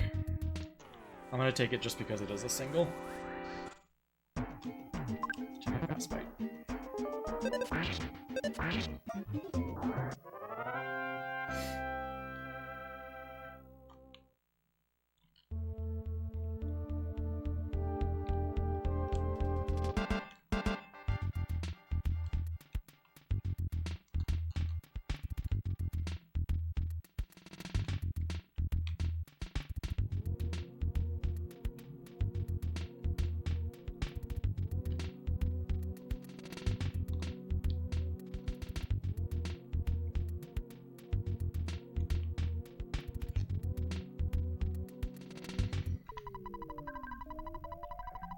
Hey, what's up, Golith?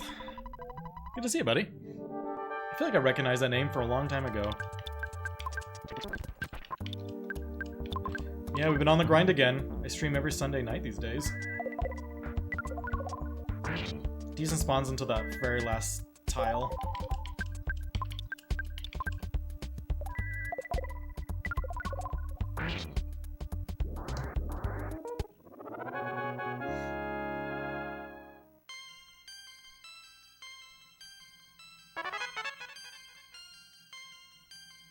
I use so few psychic points. I wonder if I could get away with skipping the heal in the shack.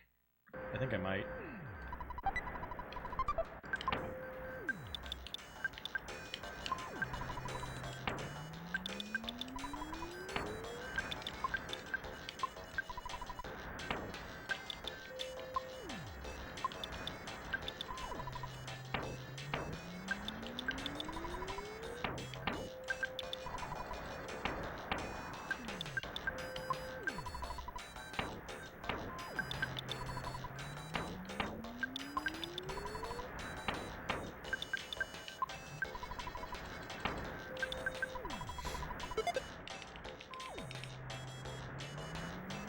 Yeah, we're gonna skip the shack heal. Saves about, I don't know, 10-15 seconds. Ness has plenty of psychic points. Maybe we'll find an extra butterfly in the tunnel.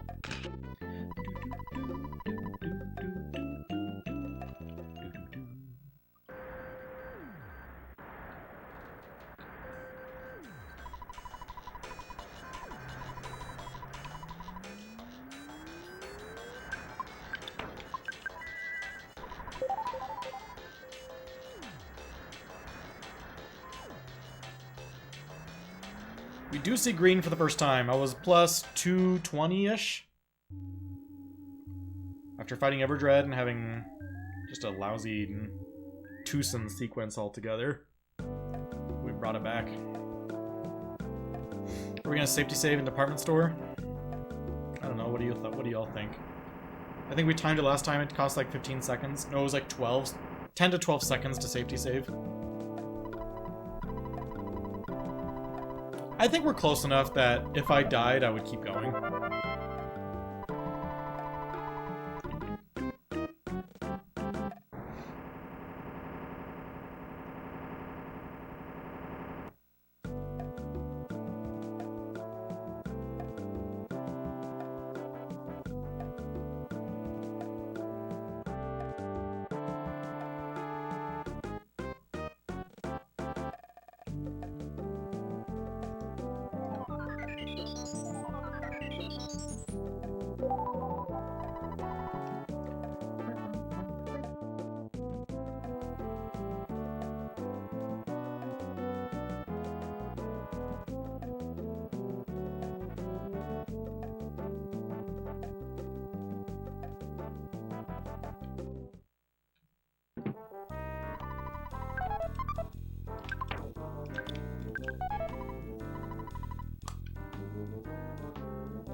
Up all night to get PB? Absolutely.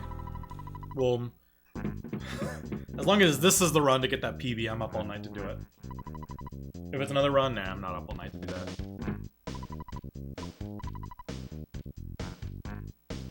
We're optimistically up all night.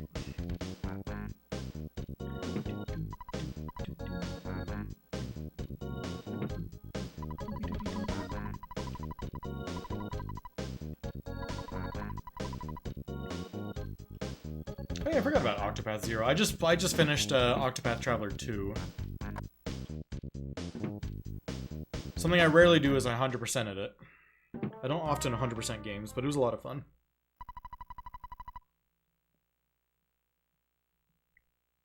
I haven't touched Zero yet.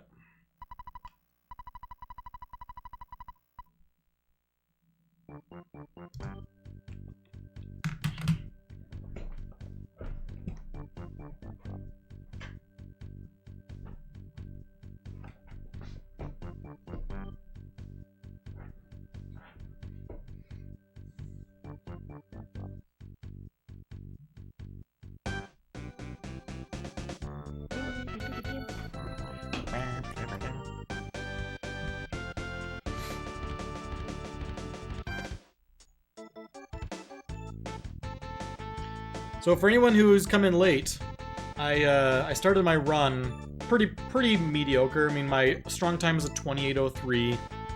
Okay, on the worst side of things. My erase pencil split was really slow because I accidentally fought Everdread.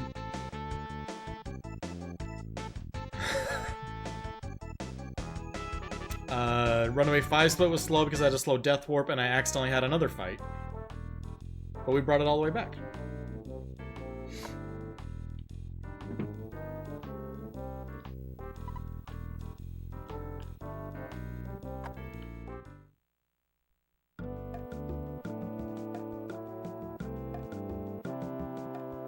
I'm really weird in the way I play games in that once I play and like play through a long JRPG, like Octopath Traveler 2, I cannot go straight into another one.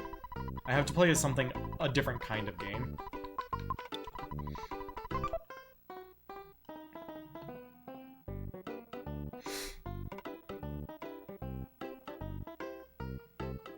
So right now, I finished Octopath 2 a few nights ago. I'm playing through Hades 2 right now.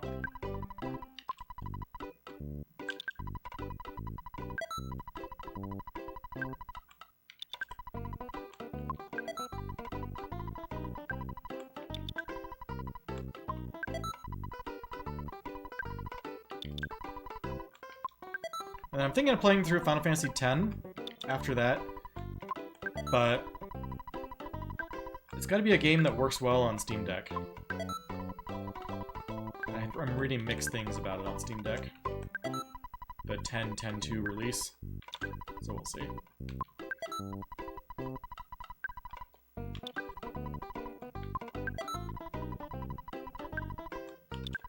I've never played Final Fantasy X, so this will be my first time. Why not 12? I don't know. Well, I guess it was because I was reading some list of, like... It was some random list about, like, the top 25 JRPGs of all time. And... But it was limited to one game per series. And Final Fantasy... They had listed Final Fantasy X at, like, the second or third spot. And I didn't realize that 10 was regarded so highly. So I thought I'd finally give it a try.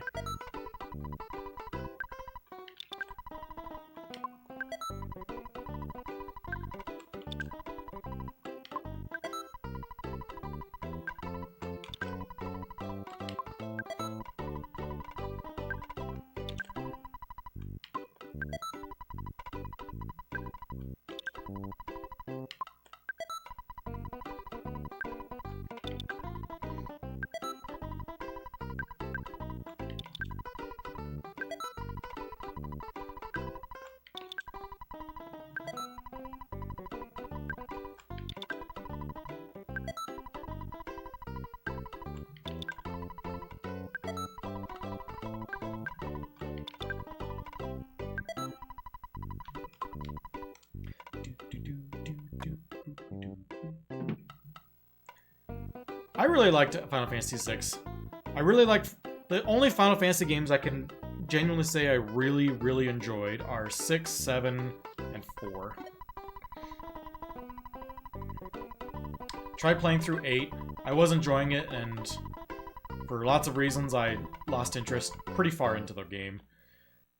Final Fantasy 9 was just too slow for me, and I lost interest. And I played 15. 15 I just didn't like.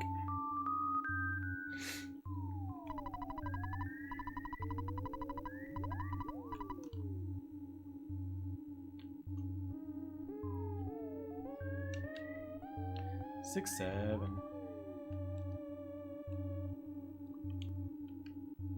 My son has been going on and on about for his next birthday. He's 6, turning 7. So he's gonna have a 6-7 birthday party. We'll see if it's still popular by then. Okay.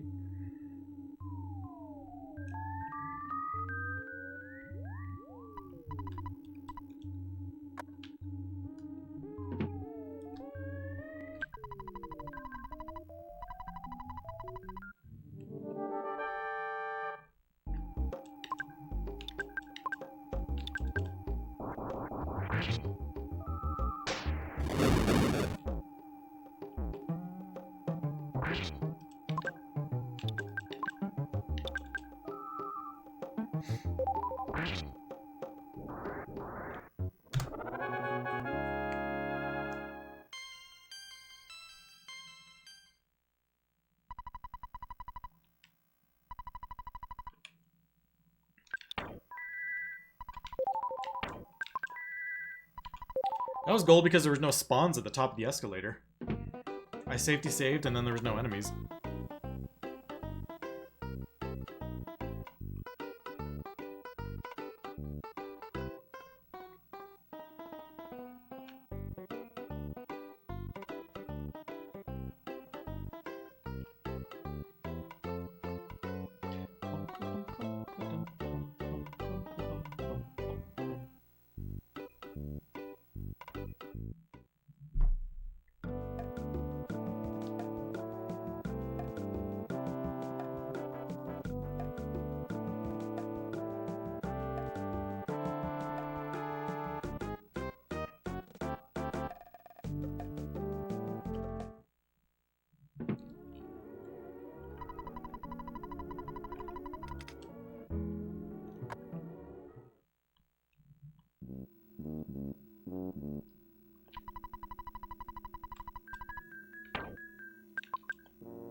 And because we did not have the fight at the top of the escalator, we have extra super bombs now.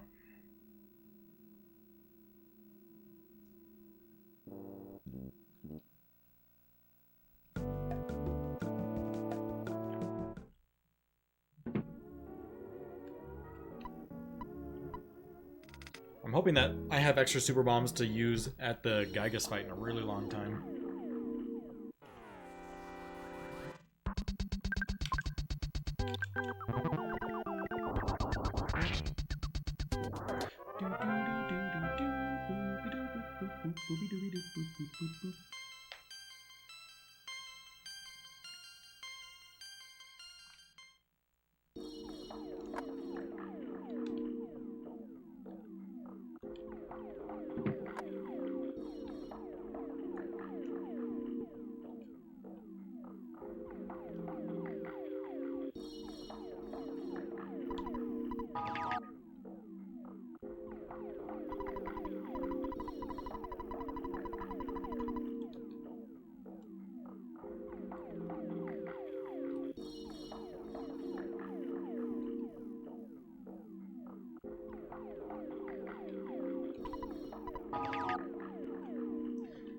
Because I have extra super bombs, I probably don't have an extra slot, so we're gonna hand over one of the super bombs to Jeff. Because I need a slot for the Night Pendant. Or for, not the Night Pendant, Secret Herb.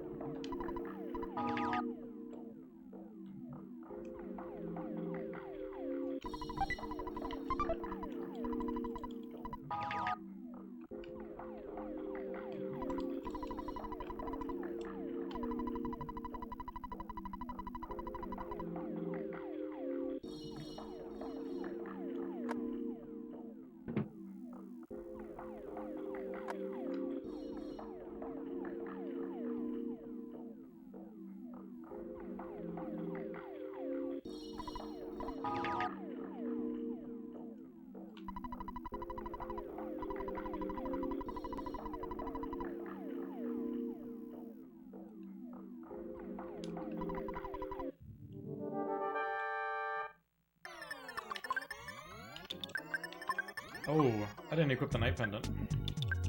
See how this goes.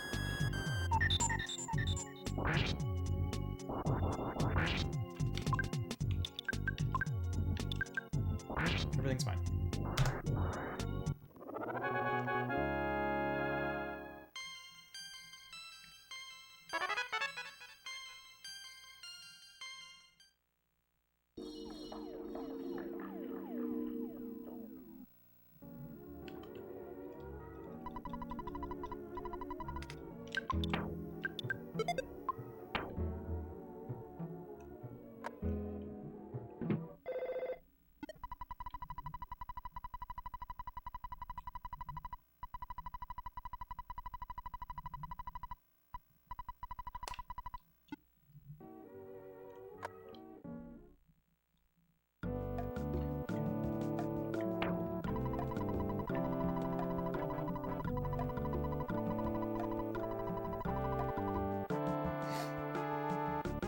Hey, what's up, PK Fire?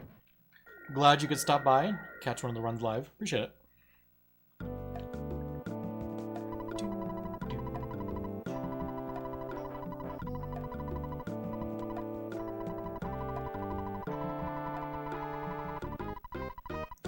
What's gonna be wild is if I pull this run all the way back and it becomes my sub 4. My first sub 4 with an accidental Everdread fight. I want it so badly to happen.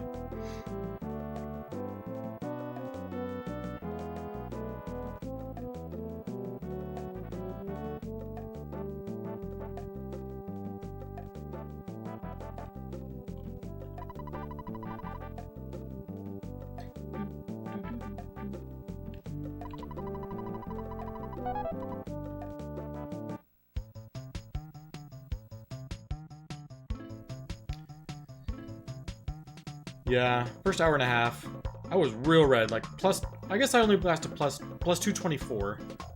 That was as far back as we were. So we've saved 3.5 minutes since then. Dang, 3.5 minutes saved in the last hour of the run is a lot.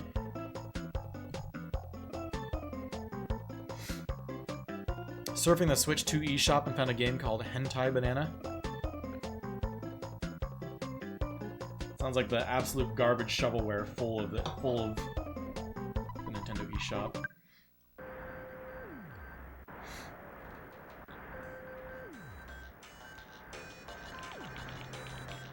I swear, everything online, anything related to the internet, Nintendo is just so bad at. It's almost comical at this point. Like, they've set their standard as being terrible, and they can't do anything but that. They have, like, internal discussions like, maybe we want to do X. Like, nah. Everyone expects us to be bad. It's not worth it.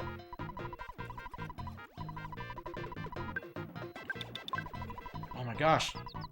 Accidental input. Let me do a different item.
And we're still skipping these items.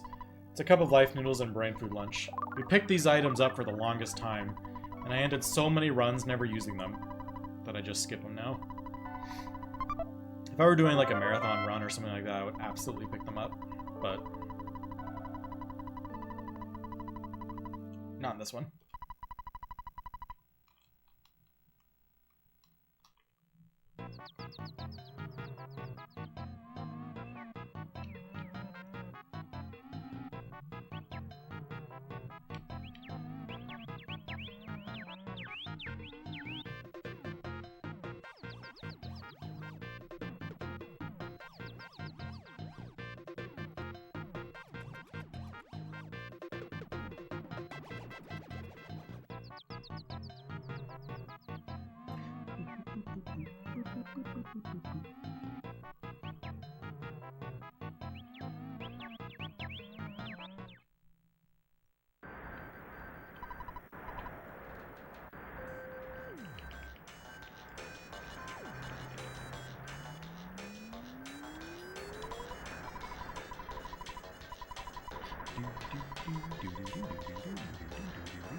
You just found out why we avoid that mole fight? For one, it prevents us from getting poisoned, or for sunstroke. The other is it's a fight that we don't have to do.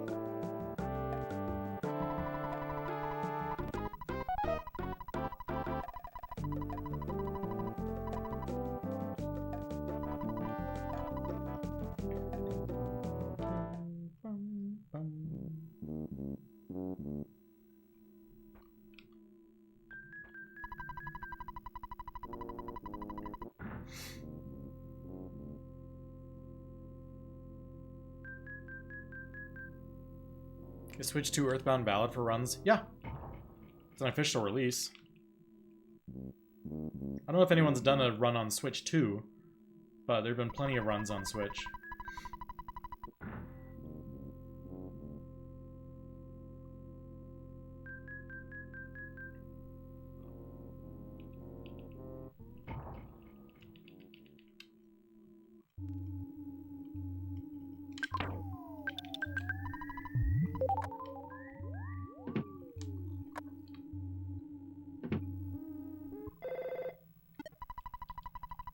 Hopefully this doesn't eat into my skip sandwich time.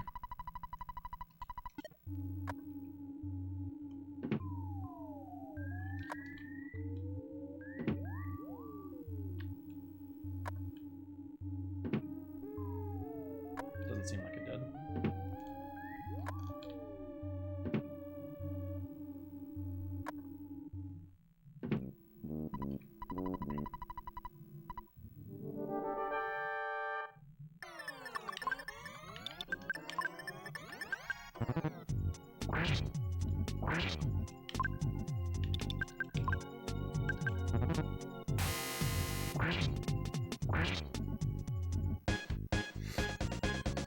Yeah, you can change directions while you're doing a teleport alpha.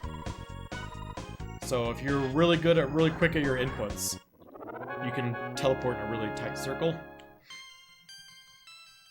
You don't need a lot of space to teleport in, but it's really difficult.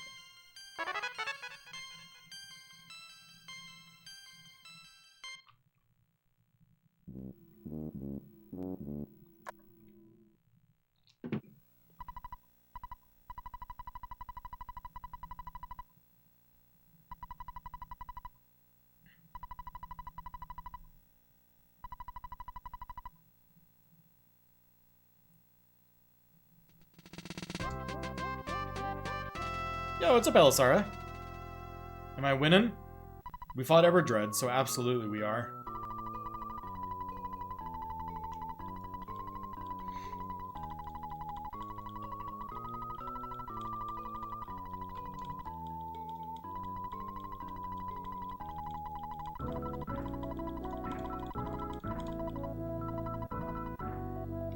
We didn't weren't a minute ahead a long time ago. We were plus 224. Now we're a minute ahead.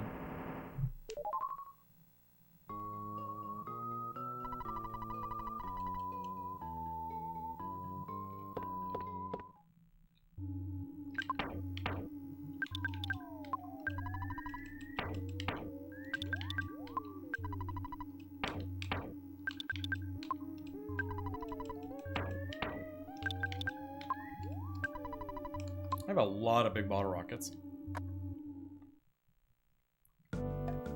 Yeah, just imagine if this run started out like at PB pace up to that point, and then we had this section.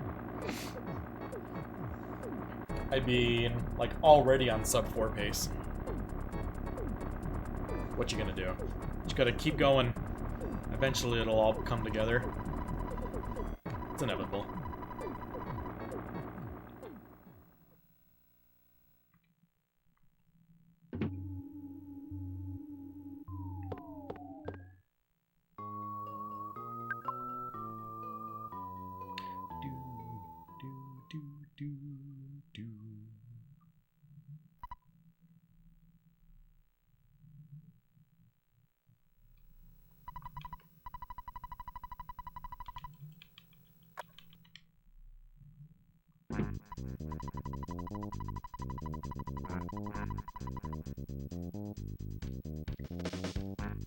I'm gonna run some quick ads to get rid of pre-rolls. No worries though, everybody. There's literally nothing happening for like the next 4-ish minutes. Walk to the bottom of this building, cross over to Threed, and then Skyrunner to Winters. So, we'll certainly be back for the shroom fight.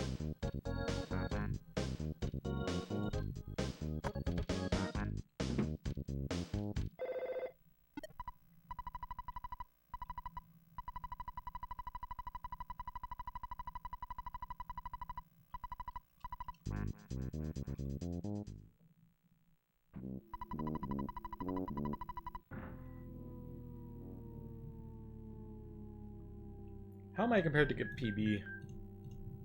Ooh, closer to PB.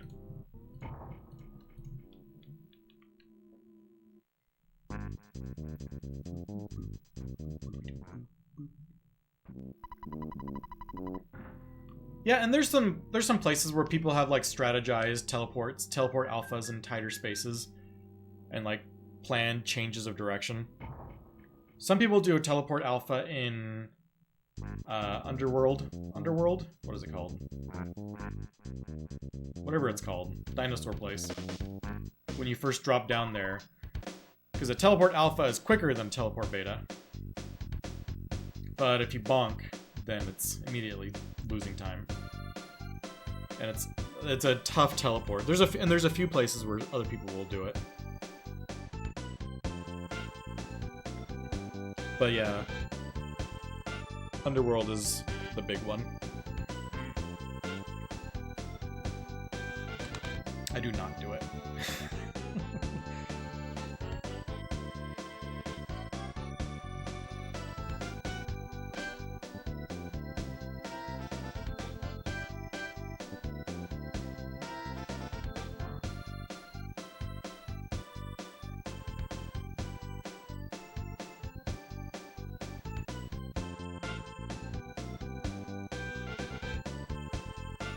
Yeah, you can bonk with Teleport Alpha or Teleport Beta.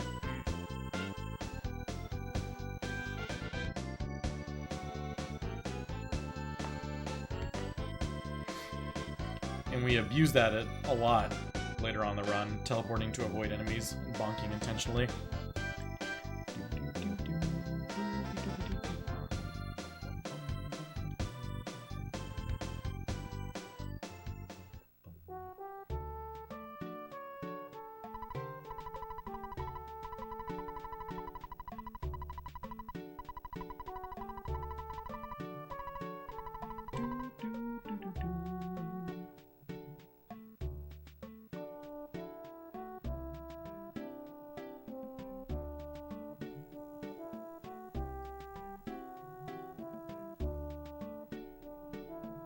Happy 3 does good music. If I lived in the Earthbound world, I would live in either Tucson or Happy 3. Probably Tucson. Tucson, it feels like it's got the best vibe of all the cities in Earthbound.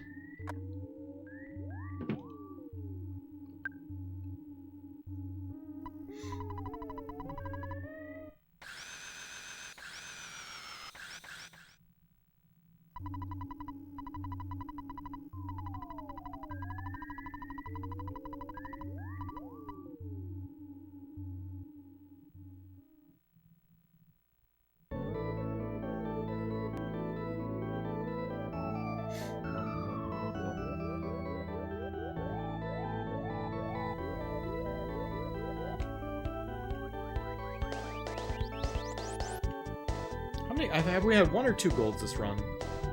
Just 1. How gold was it? Oh, it was a 1 second gold.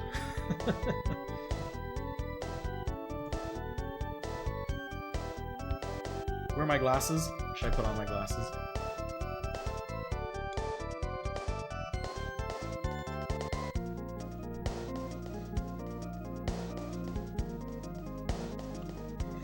I bought these, there's a while back where I was getting really bad headaches a lot.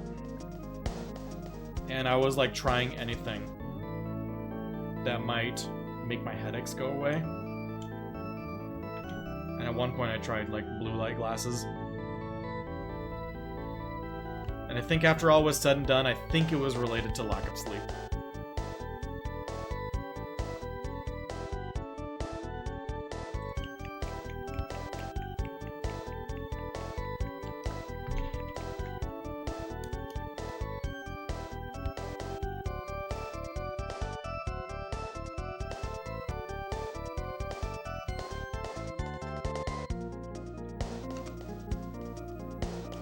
I've never worn glasses in my life though, so it's weird for me.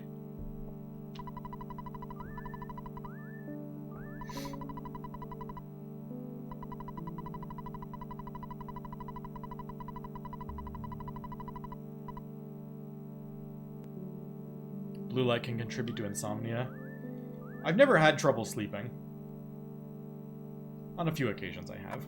Mostly when my mind can't stop thinking about things. I have like something happening the next day that my mind can't stop thinking about. Outside of that though, I fall asleep very fast.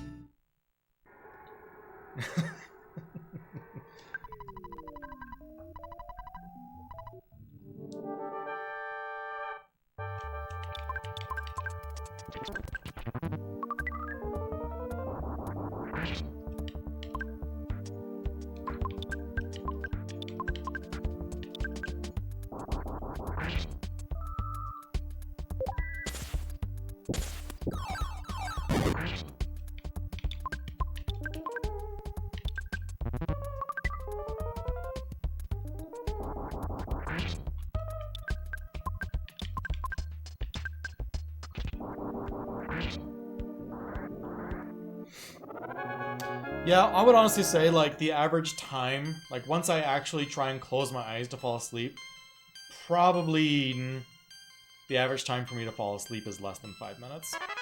Probably closer to, like, 2.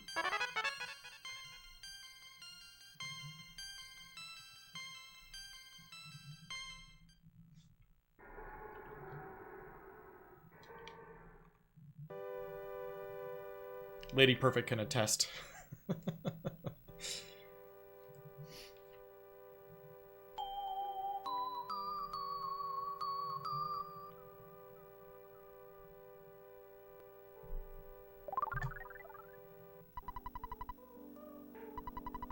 As long as there's sound in the room of some sort, like whether it's like the drone of a fan or a white noise machine or the window open and just like sounds of traffic or something outside. I need some kind of sound or I am very uncomfortable falling asleep.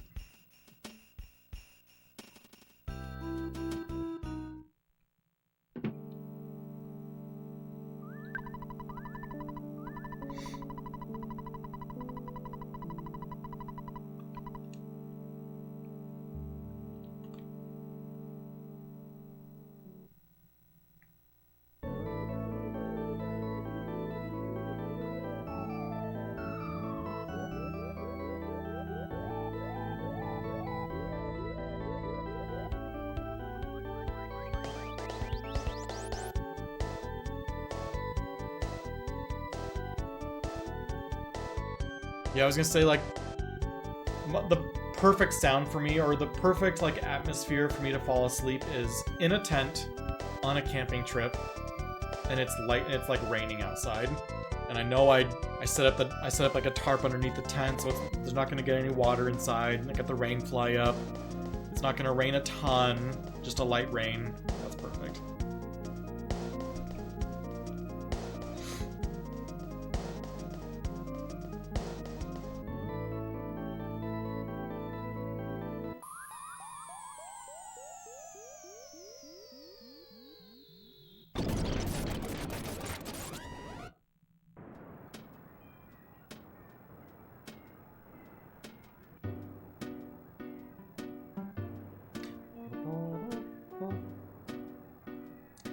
The downside of really enjoying the sound of rain is I live in a desert.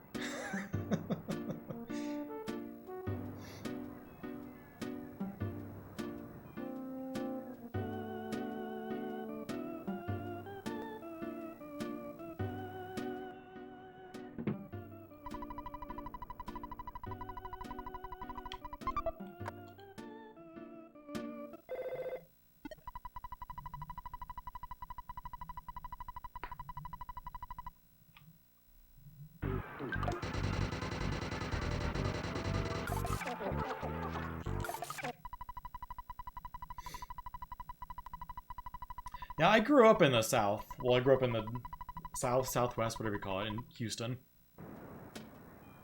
Houston gets like 55 inches of rain a year or something. I miss that amount of rain.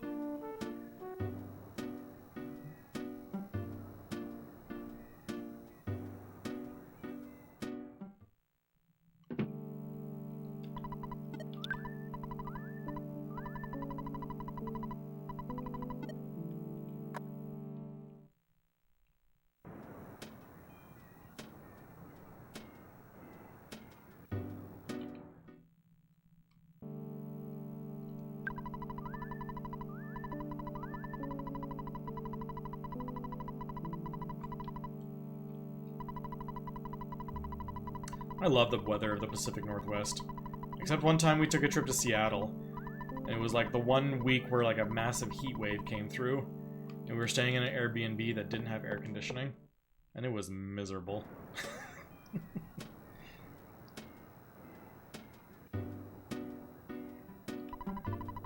But then we've been to Cannon Beach area on 2 separate occasions, and the weather both times was wonderful.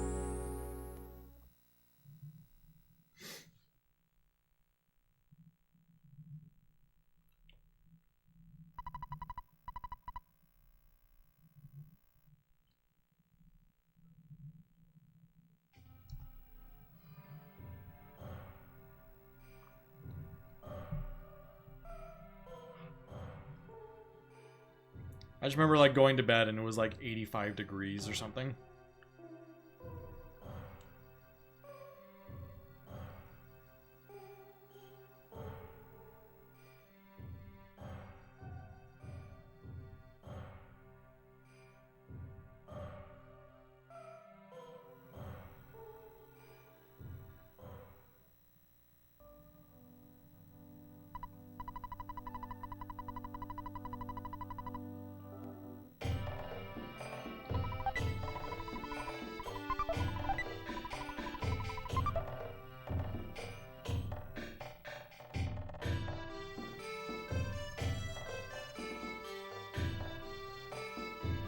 Yeah, that was the trip we spent a few days across the bay, whatever the sound, in Victoria, and then spent a few days in Seattle.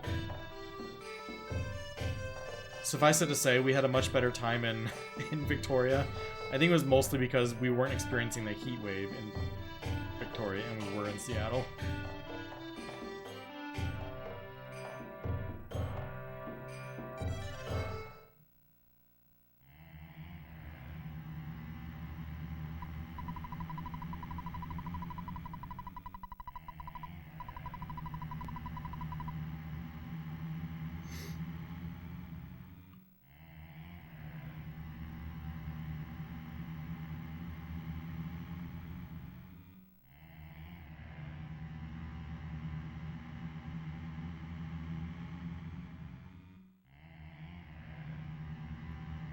Can I just say, this has been a nice series of splits. Ever since entering, I guess ever since we beat Boogie Tent. I'm gonna even go farther back. Ever since we started Winters, every single split has been good. For like the last hour and a half, we've had some good times.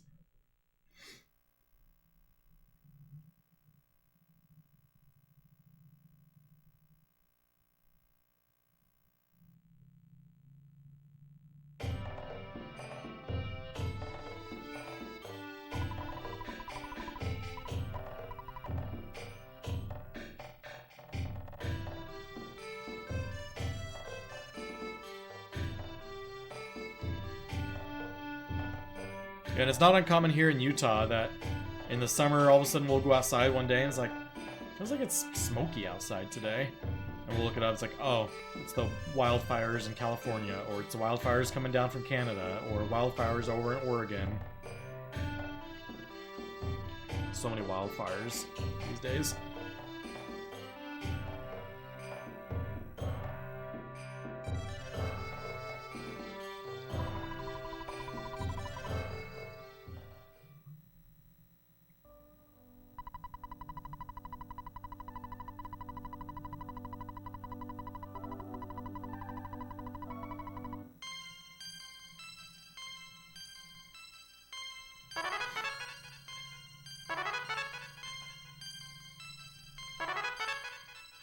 Go Mammoth. Oh, Utah hockey team. I have yet to go to one of their games. I need to.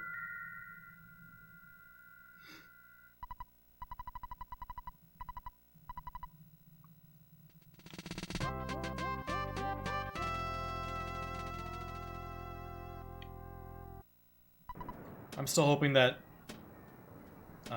Salt Lake gets one of the baseball expansion teams. That would be awesome.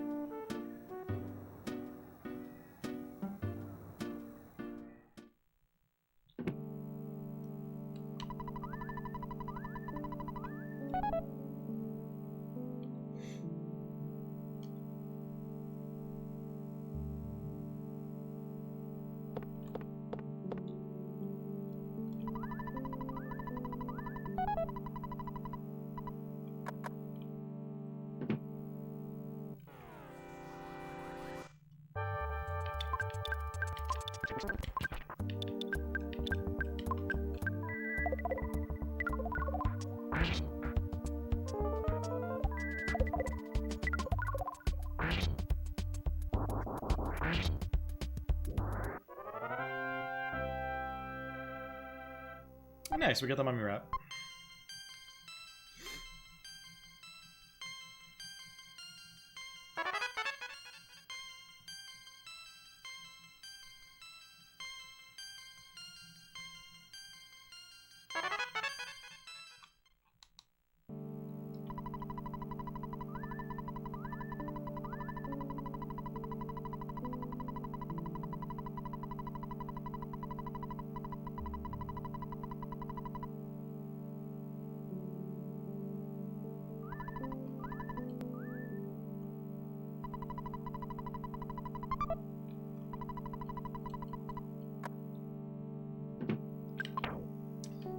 He has no super bomb, so let's move one over. Let's go and give Paula the hieroglyph copy while we're at it. Ness needs a super bomb, and Pooh needs one. Let's go ahead and drop the bottle of water too. Okay.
It's one of the best lines in Earthbound. It could only cost you your life, and you got that for free. Andy back. What good a run so far. Yeah. The first hour was terrible. Everything after that has been really, really nice.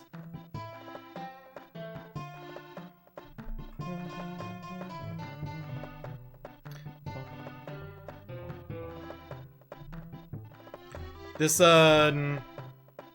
thing about fighting Everdread always has to be an accidental Everdread fight. Whenever you accidentally fight Everdread, you're going to have a good run. And that's proving correct again. No, it's not a new route. Just playing well, getting lucky. A little A, a little B.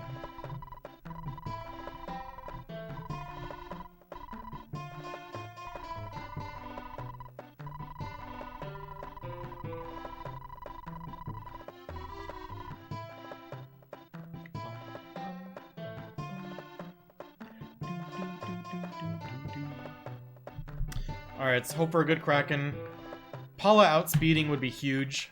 It means I most likely don't have to heal after this fight. I've had some bad Krakens recently. I just want a nice, clean... Paula outspeeds Kraken, gets the mummy wrap off, solidifies, and then Kraken dies.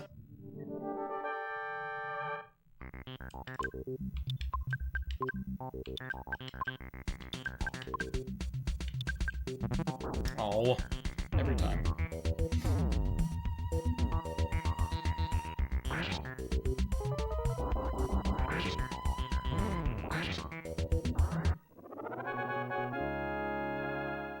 We will try and use the secret herb on Paula to start.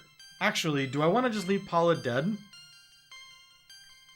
It's not unheard of to just leave Paula dead. No, I kind of want Paula alive for the Guardian General fight.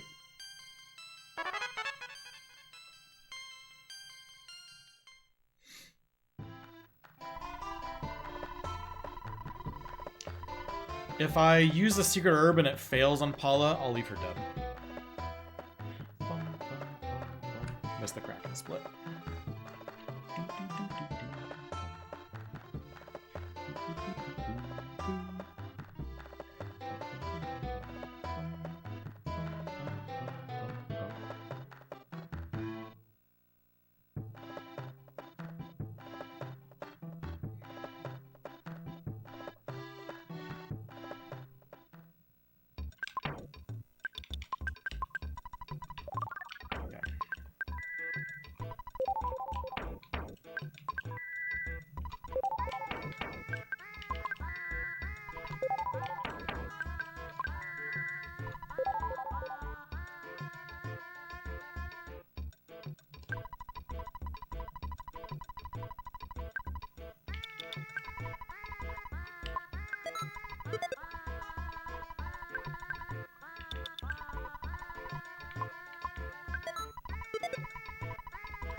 Alright, time for a nice, peaceful, happy pyramid. Only good vibes. Lots of time save. All that good stuff.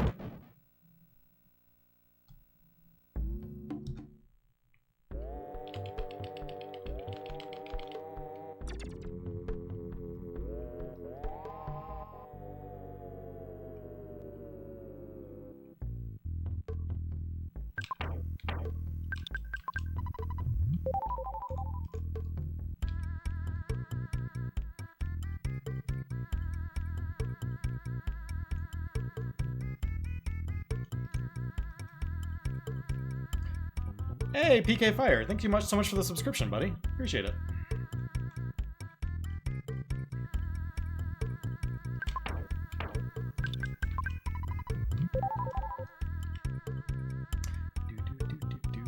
Did a little alert come up?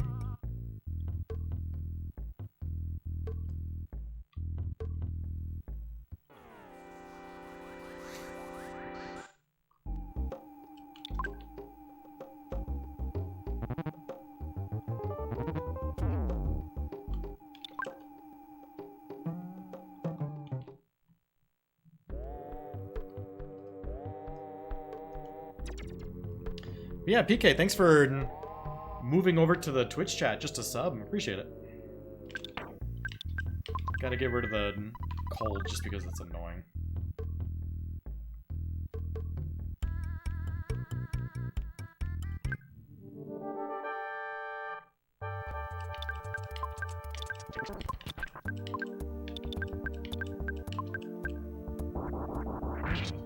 Ooh, good BBR damage. Shouldn't even need the rockin'.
Hoping you're a green right there.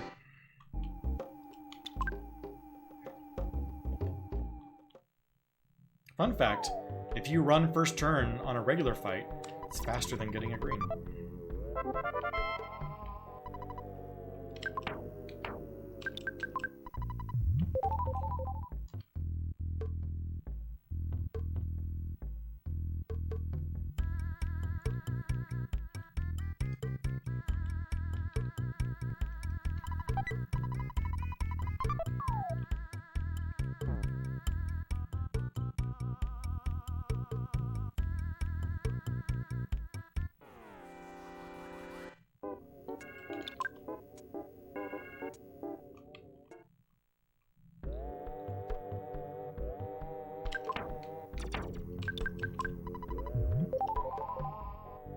That was a really nice pyramid.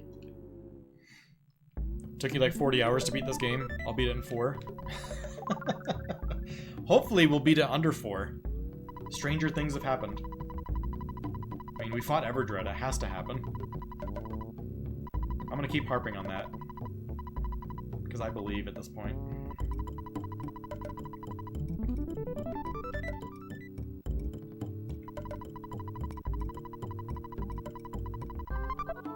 I'm a believer.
Wub wub.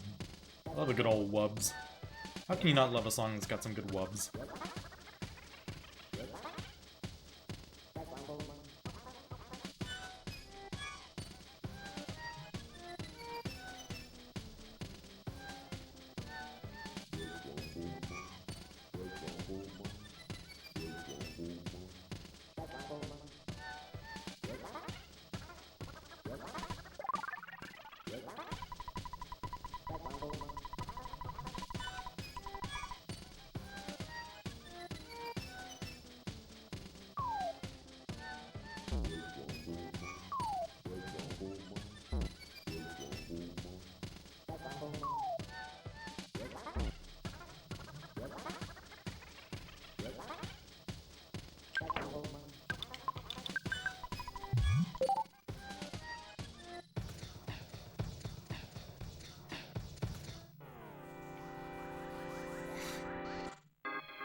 Please be green. Dang it.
Thank goodness for those 2 first turn runs.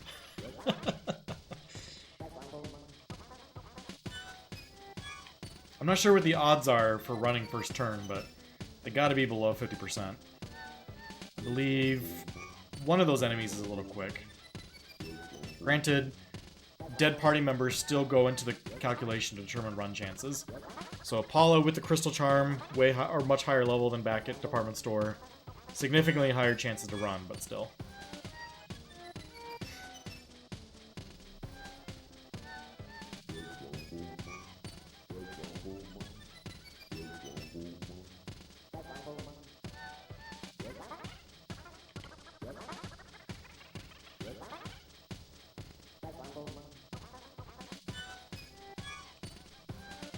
So yeah, Pyramid and the first trip through Dungeon Man were great.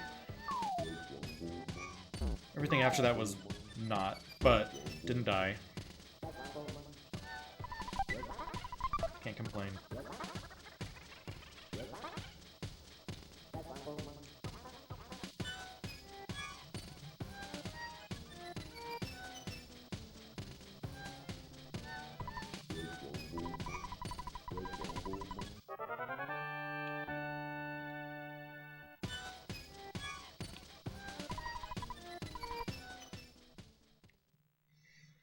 Oh, that's it?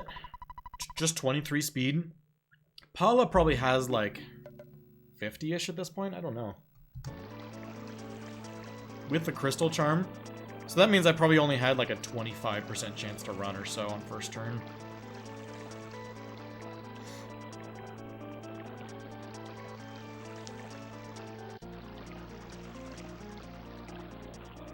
Although I think it's your highest party member speed minus the enemy's highest speed plus 10 per turn. I forget if that 10 goes into effect on turn 1.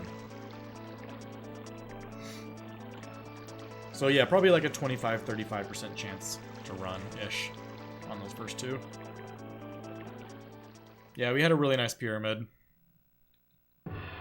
And everything, honestly. I forget, I think it's 10. Spawn Super Bomb, 1 Diamond Band, Bag of Dragonite, Pencil Eraser, go to Paula.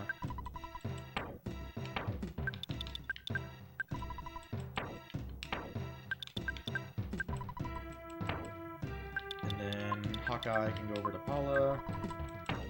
Jeff, don't need big bottle rockets anymore. Extra Super Bombs I'm going to throw on to Paula because I may save them for the Gygas fight or something. So he has 3. Yeah, okay.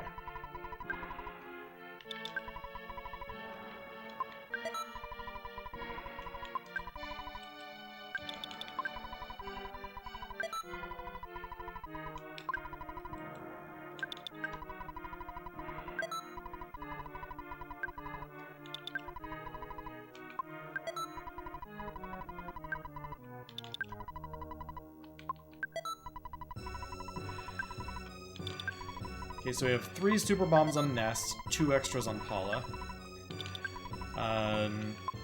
The more and more I've been thinking about the Gygas fight, the more I just want to chuck Super Bombs on turn 1 at Armored Pokey and not bother with the Paralysis or try and revive Paula or something. So we'll see what I end up doing with them.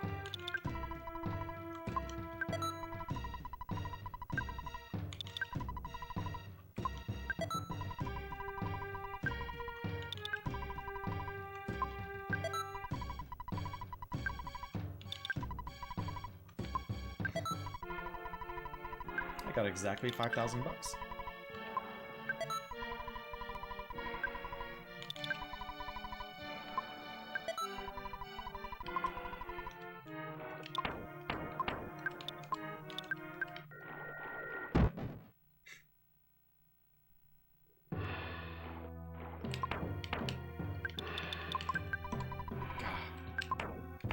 Extra input.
Jeff lagging behind back there.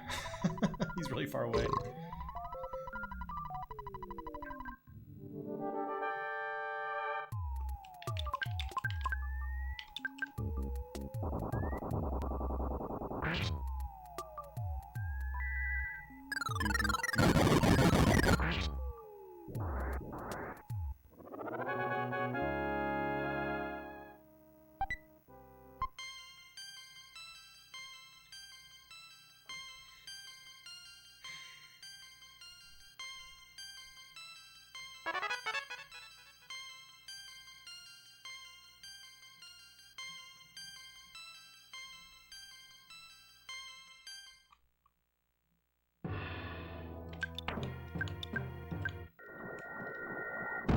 It's always an intentional bonk because there's enemies that have a decent % chance of spawning up here, and they're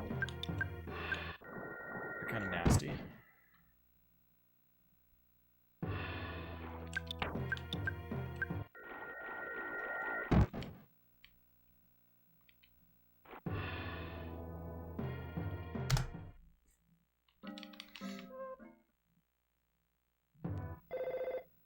Wasn't I gonna do each run a different kid's name in lowercase?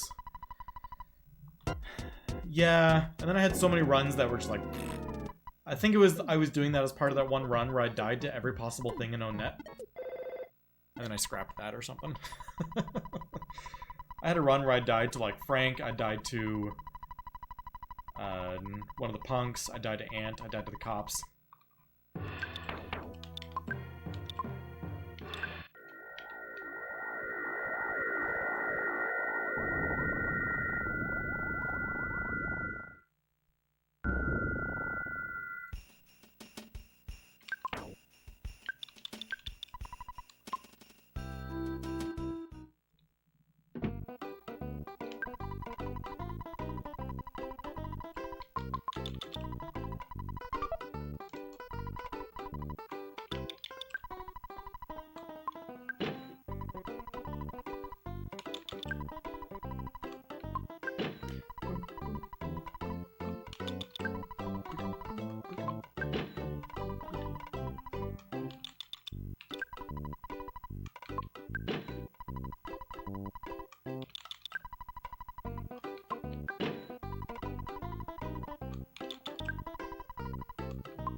So we buy just the bare minimum number of skip sandwiches in Summers. We buy most of them here because the time to get through each purchase is less at this shop. Fun little fact.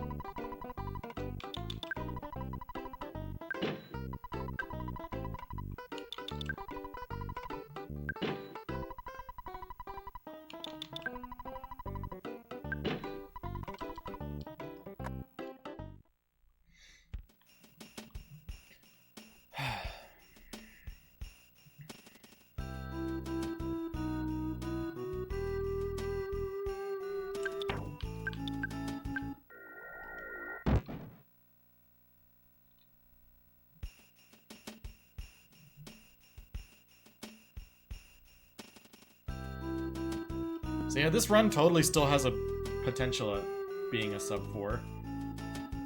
Still lots of big splits to save time at. See what pans out. I mean, we saved, what, 3.5 minutes in a 1 hour section?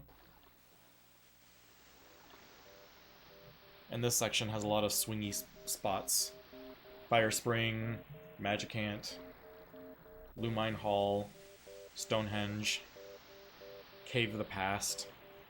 All of those are like splits that could have like a minute swing.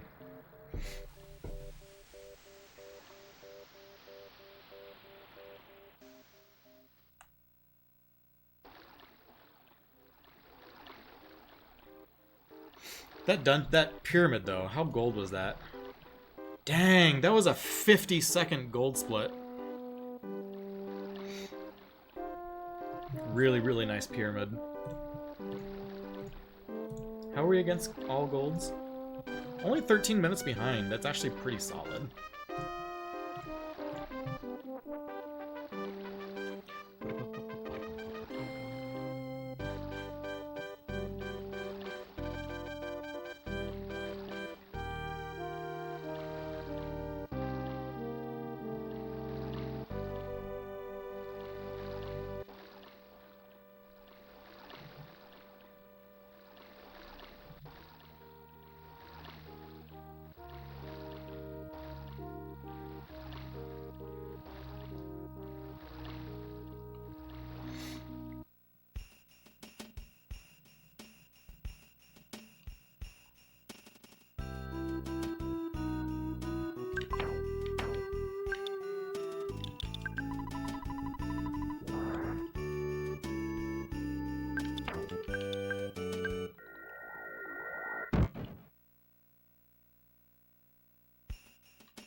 The enemies in here are so trolly sometimes. Everything is running from you because you've already beaten Shroom. But the enemies sometimes do not want to, like, run from you, especially the bats. And the crocs are so big, sometimes they block the paths you need to walk.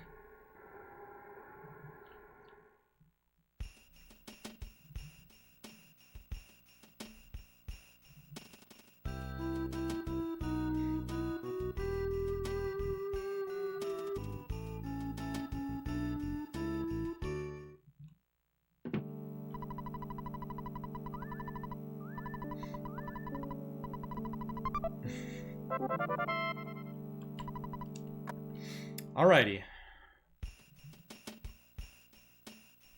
Let's have a gold Stonehenge. I have yet, even though my gold split is 52 seconds faster, I guarantee you I could do it way faster than that. I haven't had a really good Stonehenge yet on these splits.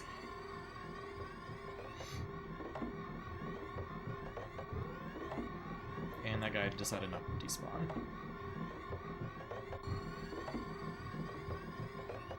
Come on.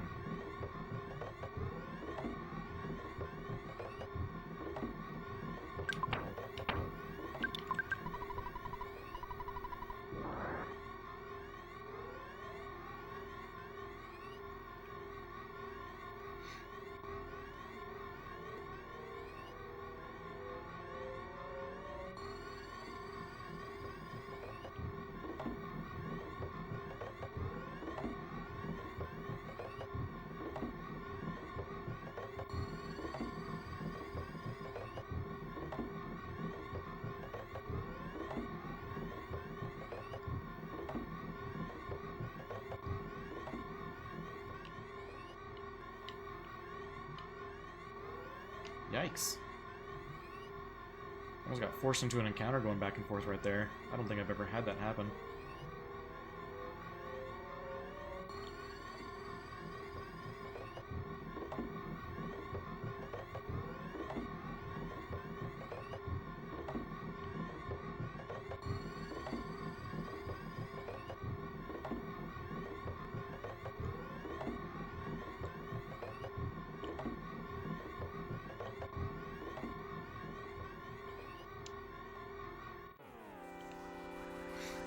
Take it. Sometimes the spot, it's a little iffy going back and forth to despawn, because I'm always scared of re-triggering a different tile and getting caught, so I don't mind taking a green right there.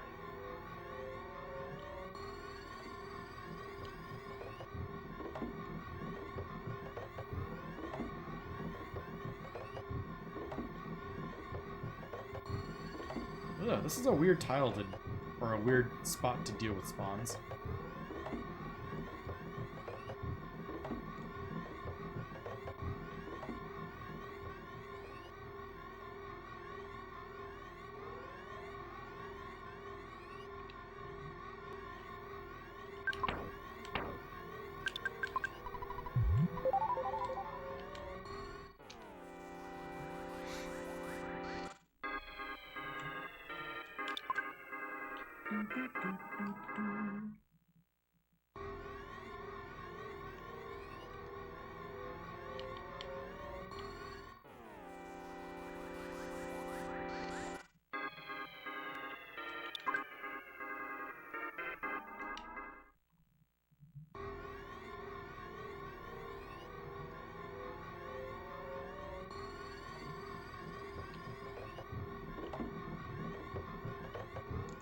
I'm just gonna take this.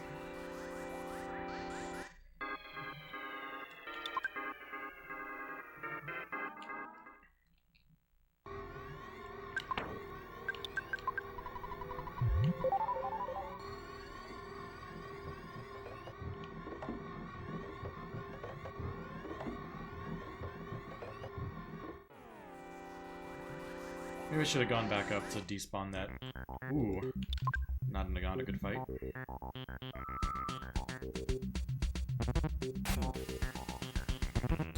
Not because it's dangerous or anything, just because it's a time waste because of 3 enemies.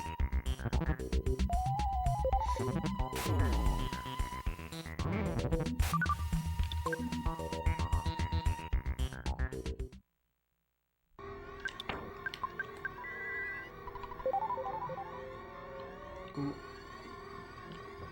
Let's despawn that to fight a Starman first, not a diamond.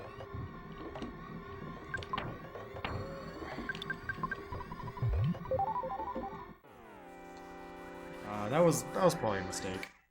I just put myself in the same fight I was talking about. Ooh, first round run though. Never punished. Holy crud! There was nothing right there. That was weird.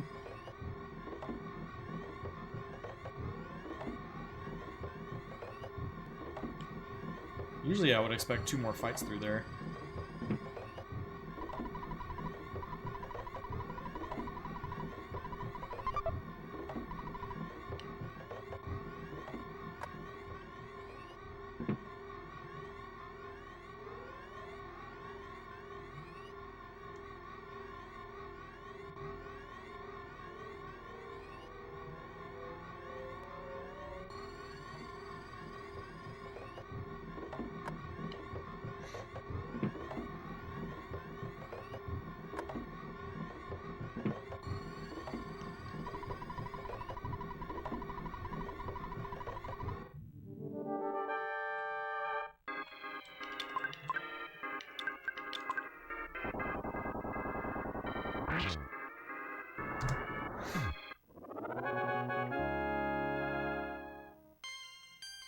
Palma being dead here, I don't even mind that much. It means Pooh gets more experience, and he's more likely to know healing Omega. And Ness and Pooh are more likely to know healing Gamma, that is, by the time we get to Gygus, which makes that fight safer.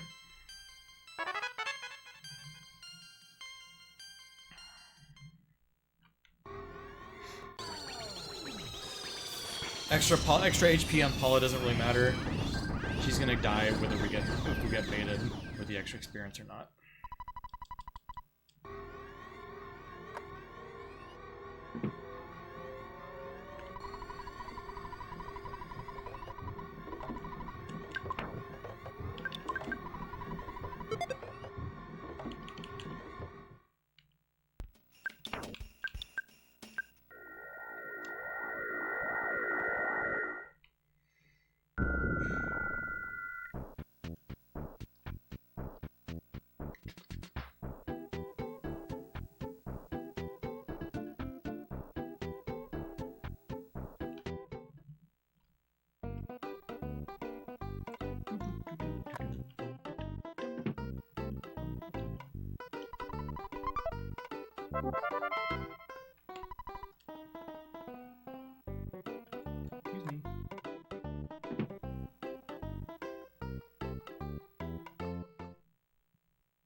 Oh, I gave the Book of Shyness to Paula, but I can't use it because she's dead.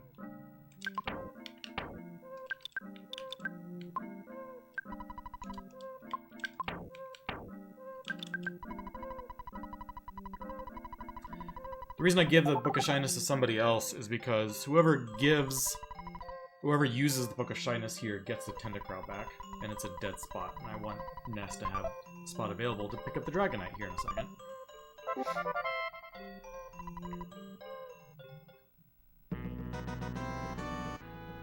As we cross the 3-hour border. Gotta shave off another, like, minute and, what, 20 seconds or so?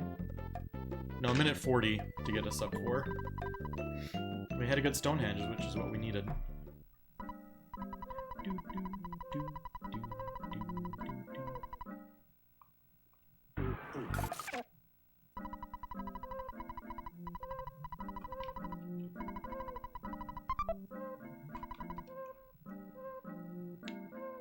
During that talking sequence and everything, you get full healed. So there's no point, even though we have a dead character, everyone's back to max now. Even though that healing spring technically doesn't raise your HP or anything, it just fixes ailments, like dead. Alright, everybody, are we talking to the Lucky Rock?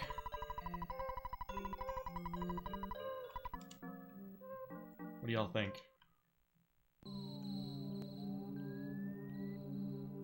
Does the Lucky Rock deserve a conversation? Does it bless our run?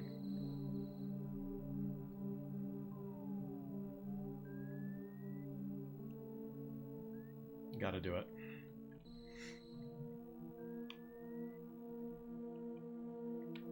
See, we're getting bad spawns because we have not talked to the Lucky Rock yet. Okay, despawn yourself, please. Ah! Come on, you can do it. Despawn yourself. There you go.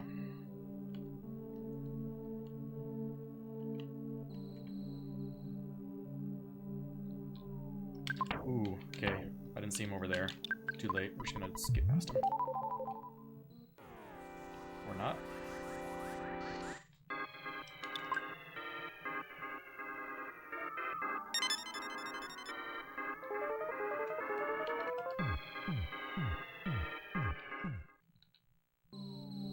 Got one spawn in there. And it's gone. Perfect. Oh, two spawns up there though.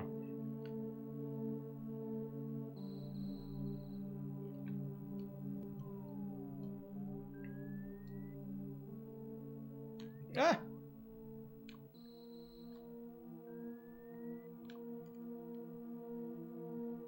See if the fobbies are in a good spot to green swirl. Oh, they totally are. I can smell the green from here. Oh, he turned at the last second. Ooh, nothing else joined. I'm just gonna run from it.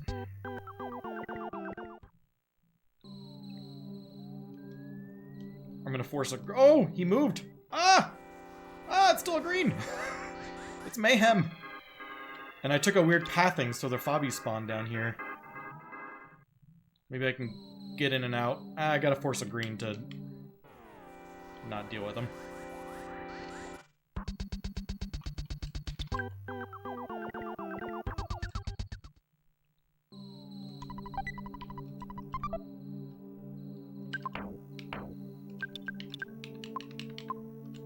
That was a roller coaster of a blue mine.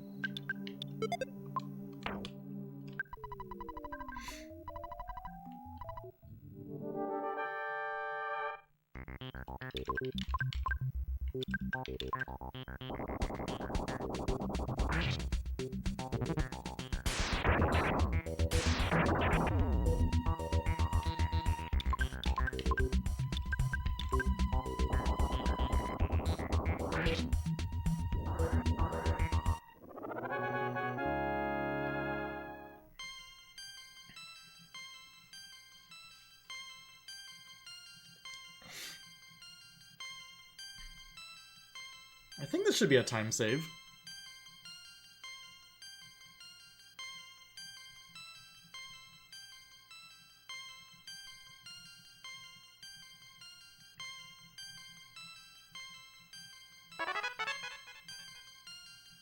Pooh already learned Healing Gamma, which is pretty early. I guess that happened because Paula was dead for Starman.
My mind is still going back to like the start of this run, the first hour was a bad time.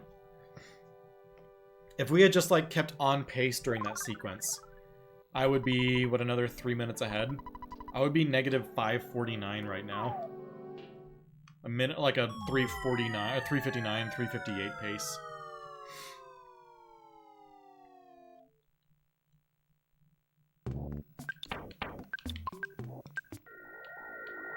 Okay, gotta go back to Annette to grab an exit mouse.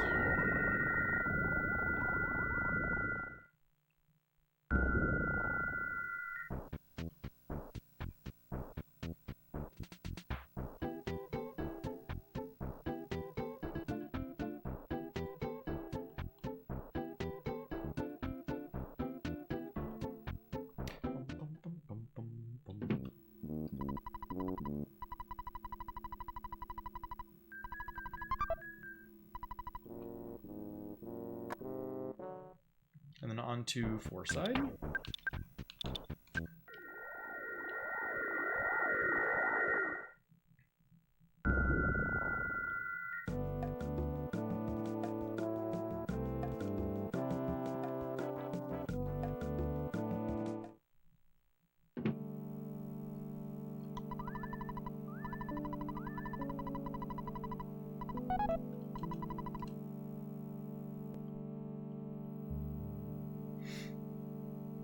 Okay, the Venus show is my time to stand up, get moving a little bit, get a drink.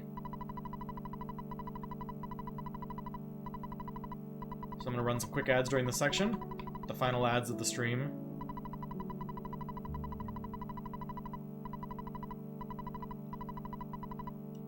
I accidentally talked to him twice. So yeah, see you guys in a few minutes.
Bum, bum, bum, bum, bum, bum, bum.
Dang. Nice first room.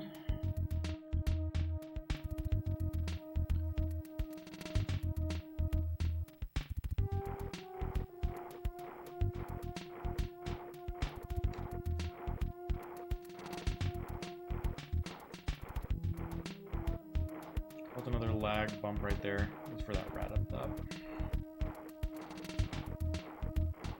It's interesting, like, the more and more you play this game, the more in tune you are with, like, lag frames and whatnot. And you start to identify... I'm just gonna fight it. I'm not gonna stutter it. I got the rabbit's foot. I'll just run. The more in tune you are with, like, oh, I spelled the lag. I wonder when I'm gonna see the enemy.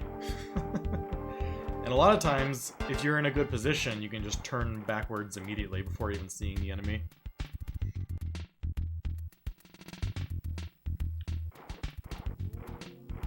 So let's see if we have enemies next to rat. Just a roach. Stutter it.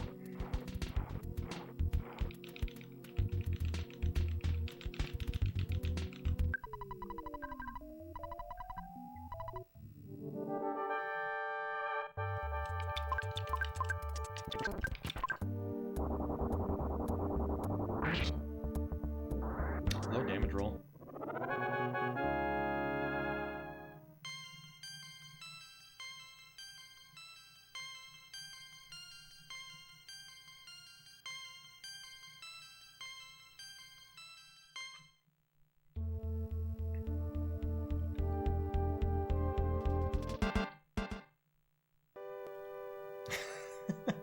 What's up, Jeepicus? Man, I haven't thought of anti-jazz in a long time.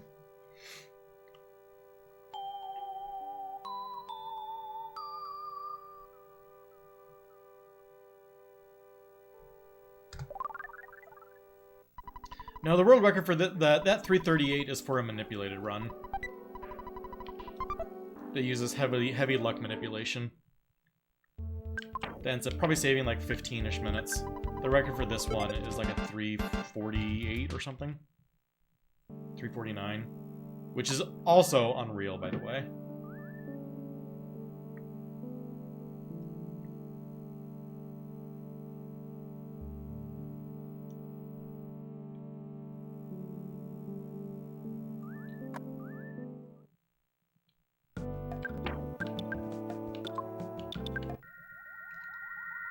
Yeah, we have a really good run going.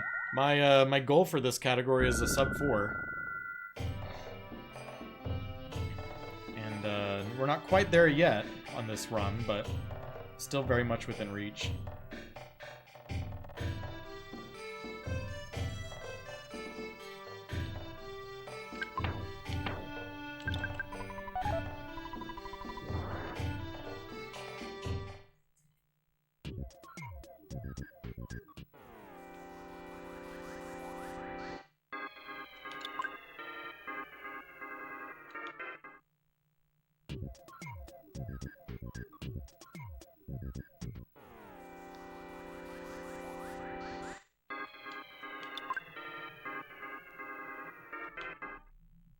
Hey, Hustler! Thank you so much for that subscription. I appreciate that.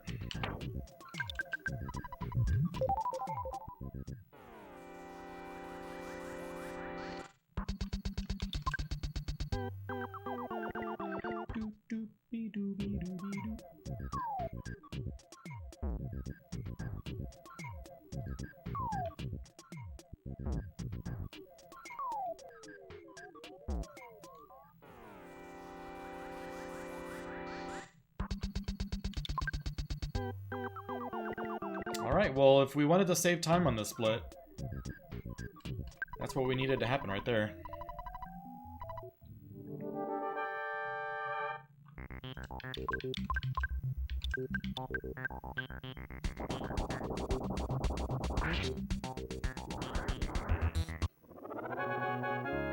Granted, there's not a ton of time to save, but, you know.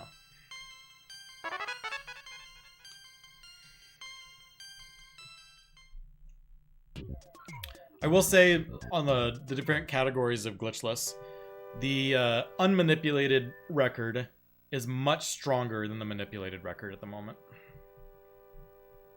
I would say it's the current unmanipulated record is equivalent to probably a manipulated, probably closer to like a 334 or a 333.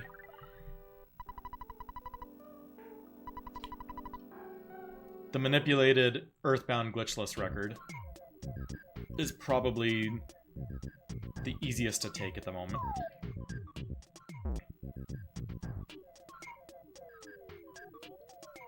Very few people are actively running manipulated these days. Yeah, the difference between manip and non is 8 minutes, whereas manipulation probably saves 15 minutes.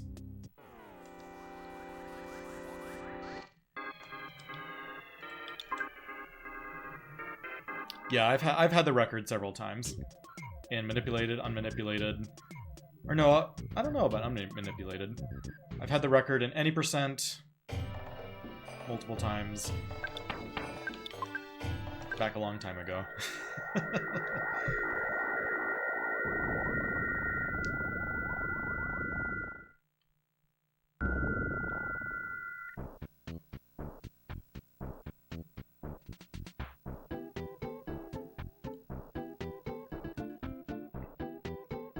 My current manipulated PB, that 352, that was the record for quite a while. Probably like a year-ish. Back when the manipulated category was much more, was like the category everyone ran. There was probably like 10 active runners back in the day that were all within contention of it.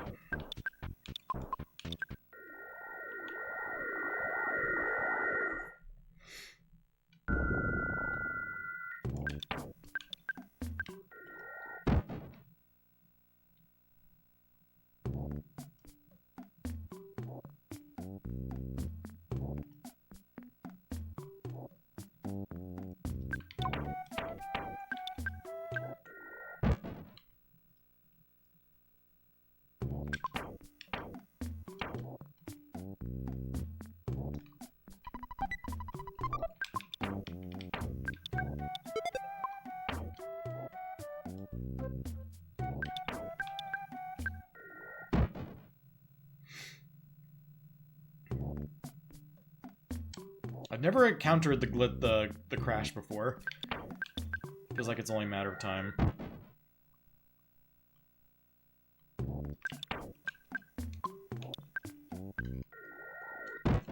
Ooh, that was a bad teleport.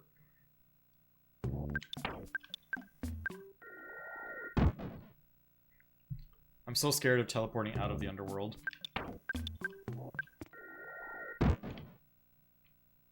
How many active runners are there right now? Oh, gosh!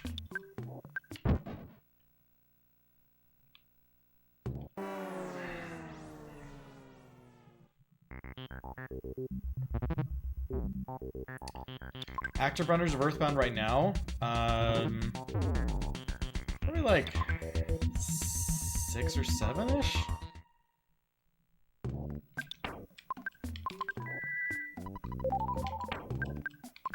Octopus Gal, who is the best runner of Earthbound right now, is always running occasionally. Peen Train, Dez, myself. Hope Lock, who was in chat earlier, did a run a while ago. Their first run. Is he stuck? Ooh, not stuck.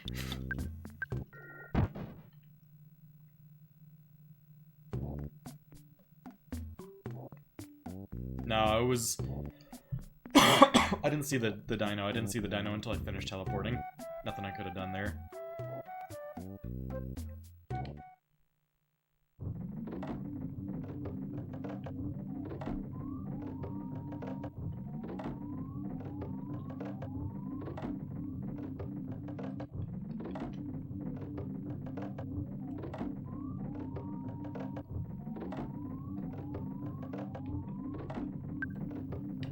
I think they're both running away from me. We're gonna try and green this.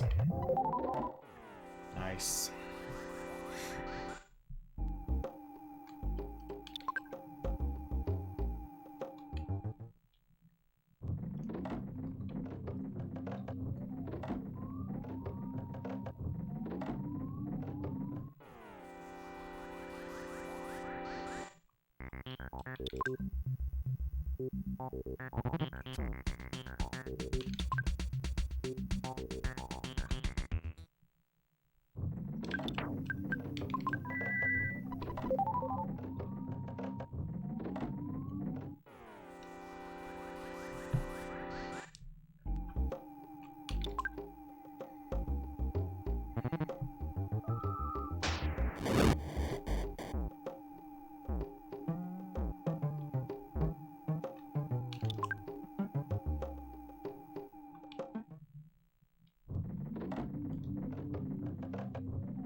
I'm gonna pop another skip, because I think I might be able to skip this next fight.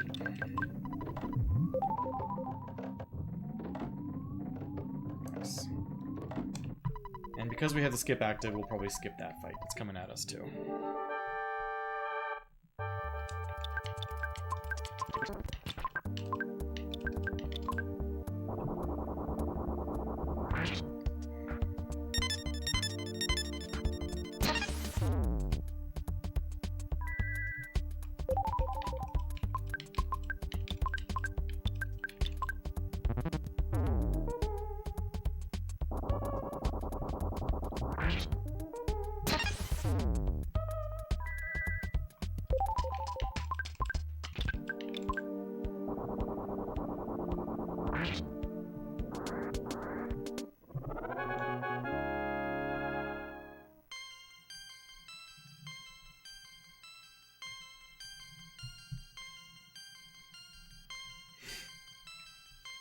Never seen Diamond Dog outspeed Jeff? I guess he did, didn't he? How you doing, Lovebird? Good to see you.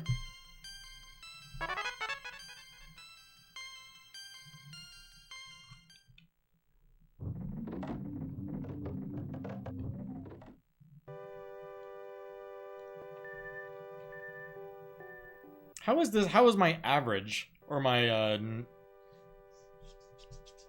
did I not save time there? My fire springs are too good.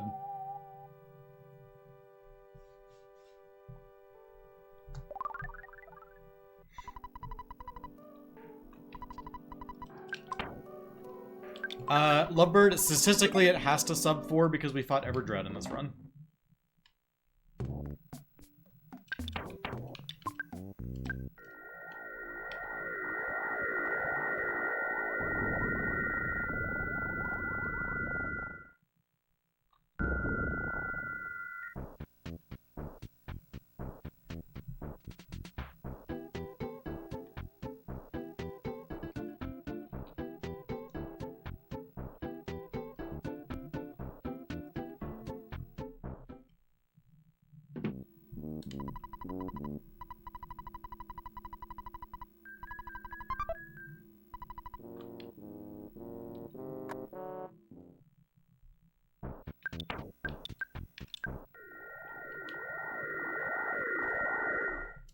Like, we were plus 2 minutes and 20 seconds at, or was it like entering Winters? We were plus 220.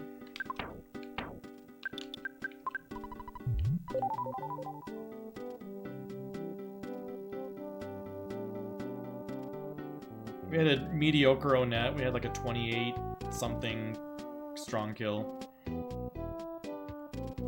Accidentally fought Everdread. Fought a mobile sprout on the way to Happy. Yada yada. I gained 41 HP after the shack fight.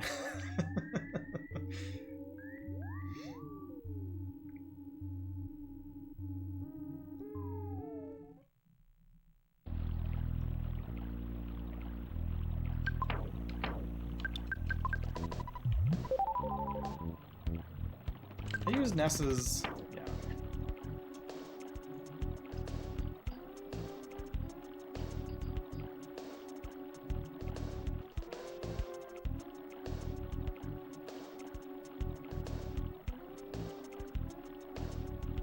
And one of the big reasons that we were talking about the manipulated run earlier, one of the big reasons the manipulated run saves so much time is you don't have to make this return trip to Happy. You do Mondo Mole right then.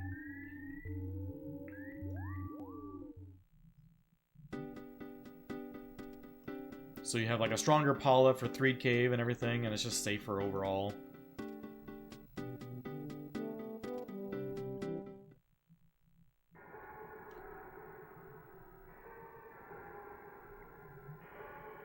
So you get out of Onet at like 17:30 or something, probably like 8 minutes faster than a really good Onet. And then you manipulate all of Happy and PRV. This cave probably saves another 5 to 6 minutes.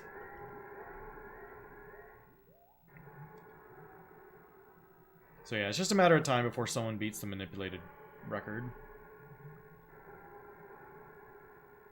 Unmanipulated, though, that one's gonna be tough.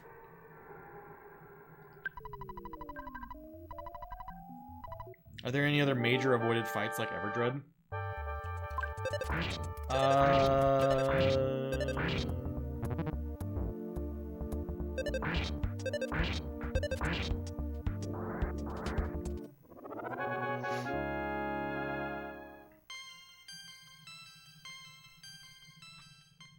Trying to think.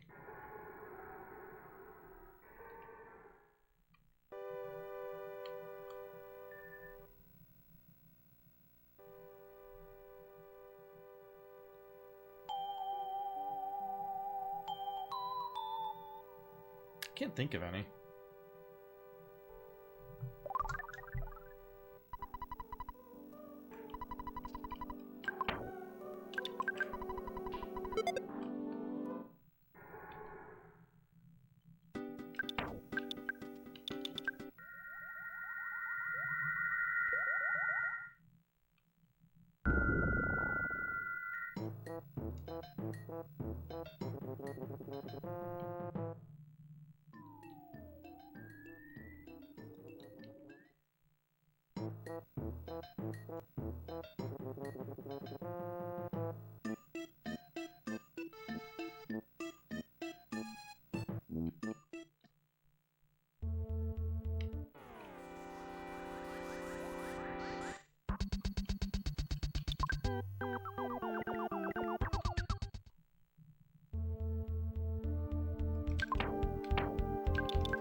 Weird to see a single mushroom right there.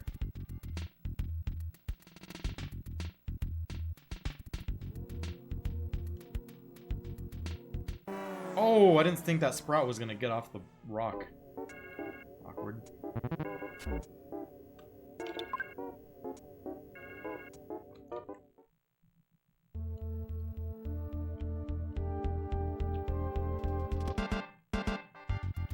It's so rare for there to be spawns in here. I'm just gonna despawn it.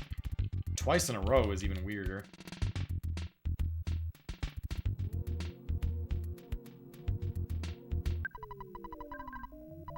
Yeah, you do all the sanctuary bosses.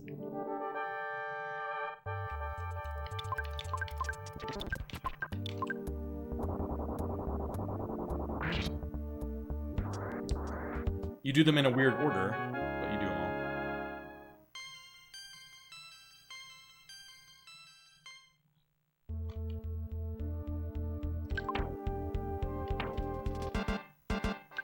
Wait, not the sea planet. Come on, come on, come on. Stop getting sloppy.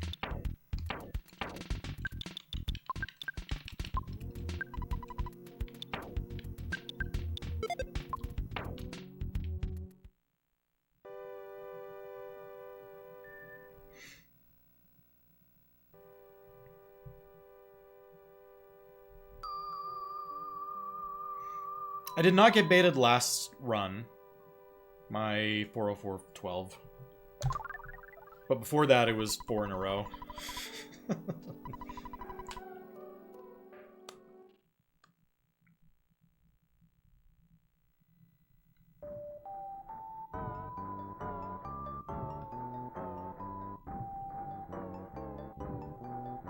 yeah, these splits.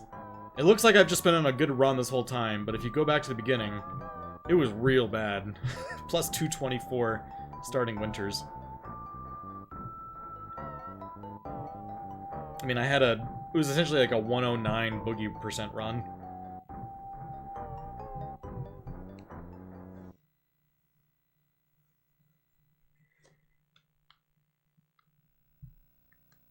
Just give this like a reasonable like 107 and all of a sudden we're easy sub 4. A strong early run and an Everdread fight.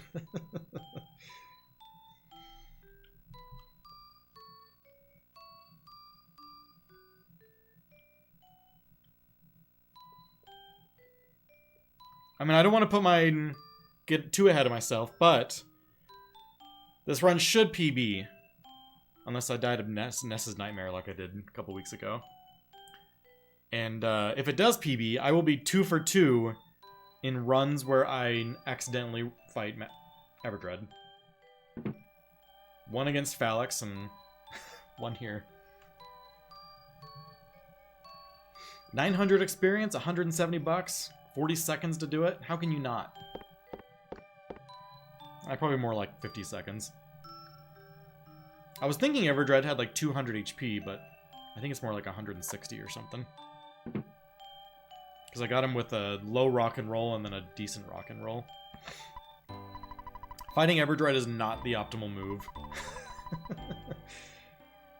If you just ignore him until you get Paula, when he finally jumps off the roof, he just gives you the wad of cash and you don't fight him.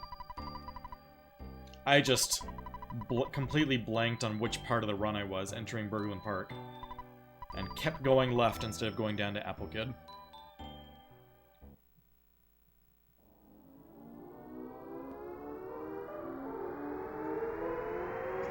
Thankfully, I had already gotten a butterfly, otherwise we would have probably died.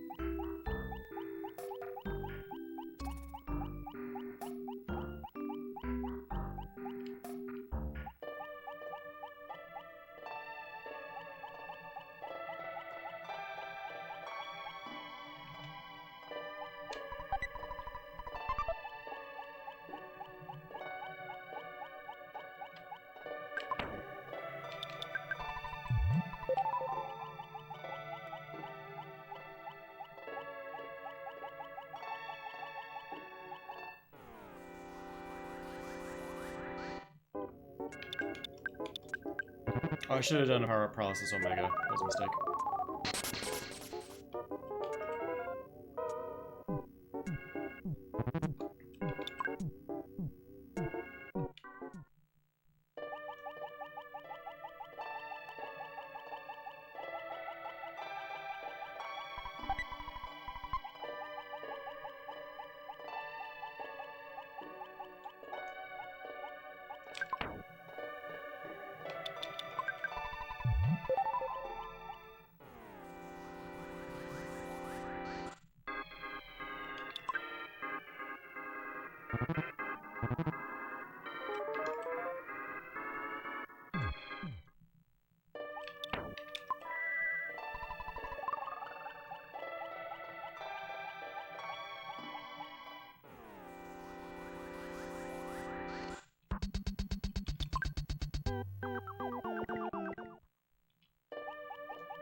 Yeah, every single Dragonite was like 500-ish, right?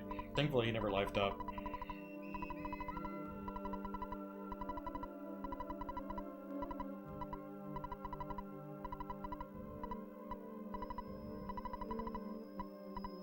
What's the Dragonite range? I think it's like 450 to 650 or something. At least for Nightmare.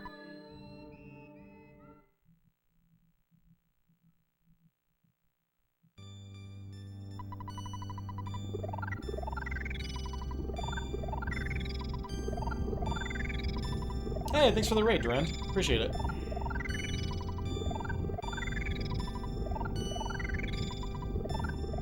Okay, so we have to shave off another minute and 20 seconds or so to sub 4. So it's gotta come pretty much exclusively from Cave of the Past and Gygus. Maybe a little bit here on Meteorite. I do have super bombs. I only threw 1 from Ness, and I have 2 on Paula. I could go ham and give Pooh 2 super bombs and Ness 1, or have Ness throw 2 and Pooh throw 2 or something. Or maybe Paula throw one of them. And not do a paralysis. So the first turn would be Super Bomb, Shield, MBR, Super Bomb. And then turn 2 would be Super Bomb, Freeze, MBR, Super Bomb.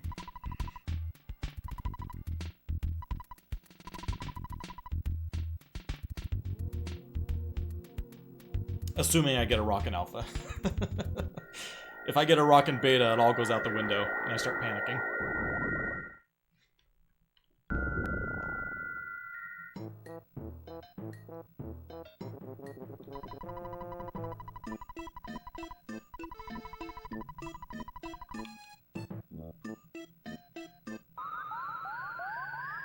Do you not do paralysis, Lovebird? Paralysis is nice, because if you land the paralysis and the shield, it's pretty much a free phase 1, and nobody dies.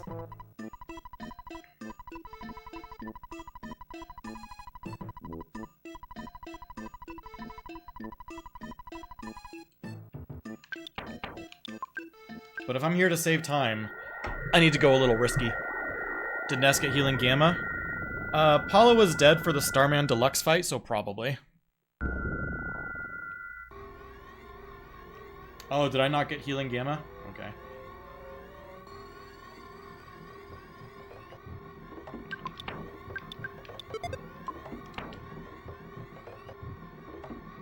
I have not used any of my life noodles or anything yet, so I still have 2 life noodles, and I can pick up the Horn of Life too.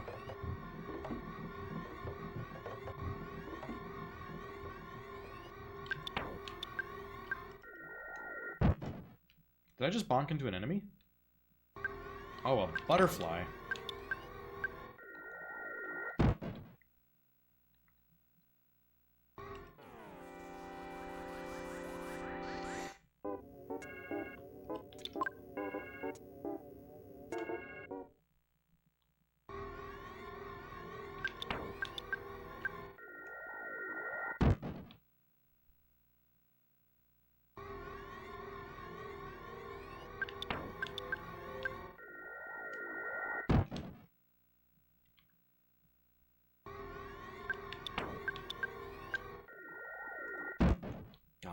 Bonked an enemy.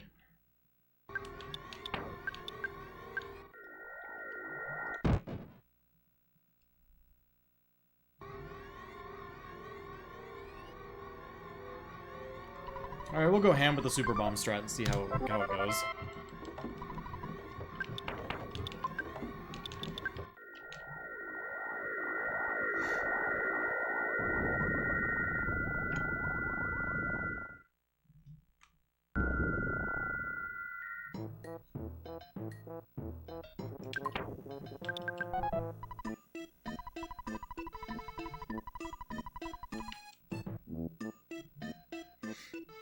You can teleport through enemies with iframes?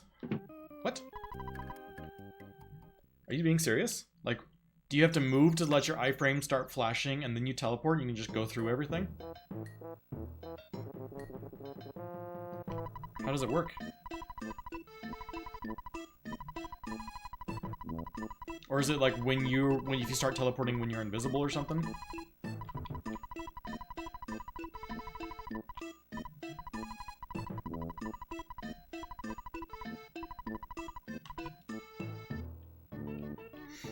If you get into an encounter, immediately teleport after it. You should get through everything. Really? I guess if you get through an encounter. Interesting, I had no idea.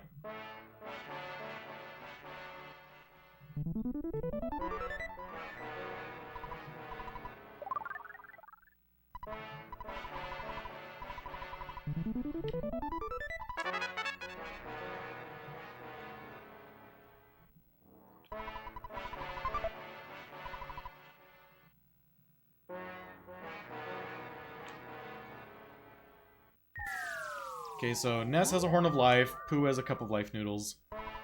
Probably funny.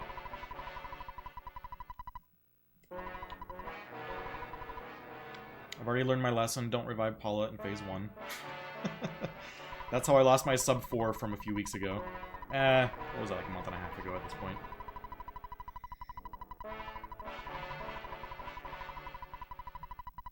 Actually, no, I lost my sub 4 because I got baited. But I lost my 401-ish run because I revived Paula in Phase 1.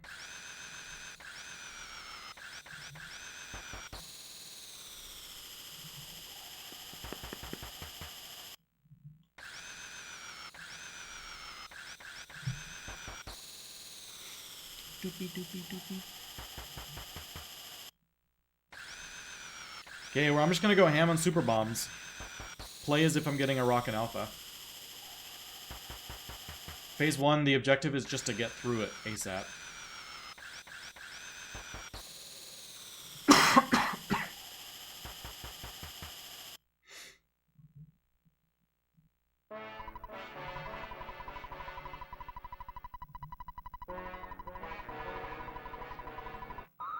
I mean, I seriously doubt this will sub 4. I would have to have an absolutely amazing Cave of the Past to sub 4, but... I mean, it could happen, but probably not. And that's okay. This is still a crazy good run for having the start that I did and fighting Everdread.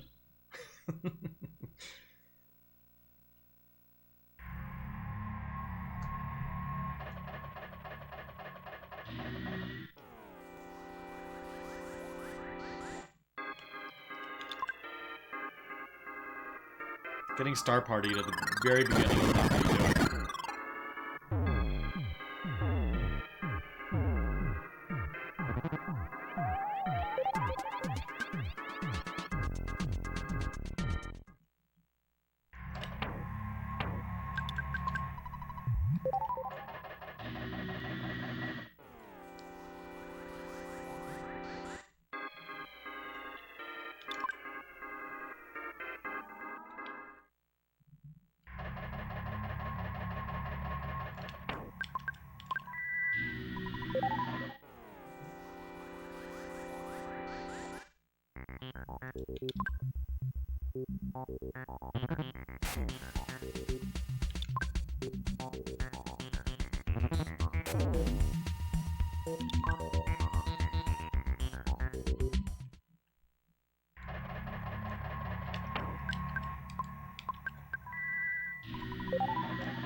I need to run here, else I'm getting Omega'd. Okay.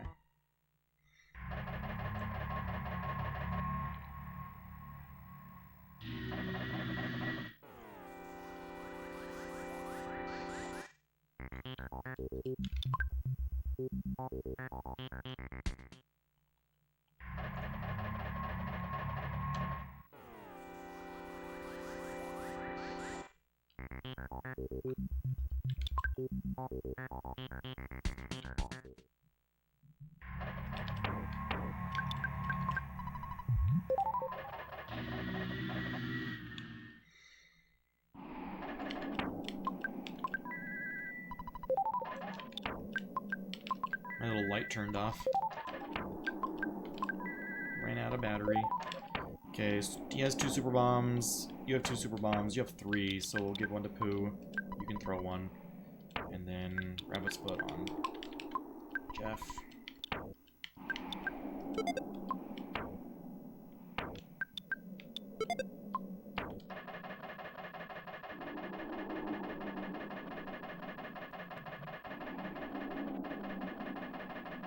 Oh wait. Paula, give 1 of her super bombs to Pooh. There we go. Hey, Madden, thank you so much for that raid, buddy. Right at the end. See how this ends up?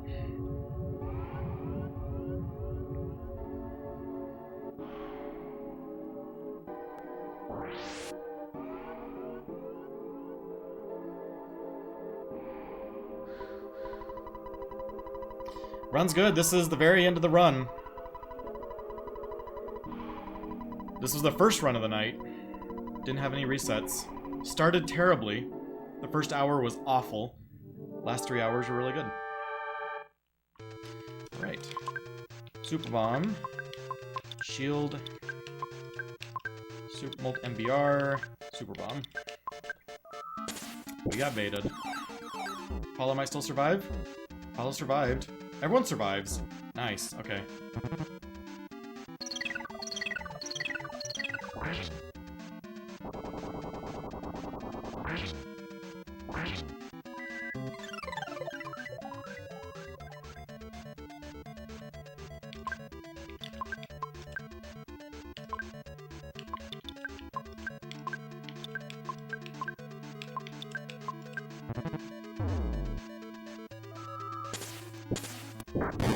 Not ideal Jeff going down, but I think we still get there with the super bombs. Cool. Jeff going down is perfectly fine, actually. Probably one of the better targets, actually. The best target would have been Jeff, and he still gets his MBR off. But this works. The first thing I'm probably going to do is life up Paula, so that she's fine for the rest of the entire fight. So it's going to be life up, freeze, Starstorm. Do you have another super bomb, actually? No, okay.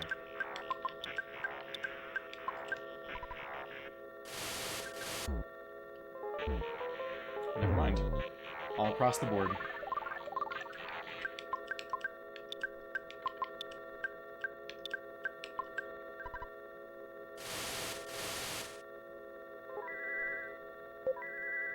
Okay, we got 1 off at least.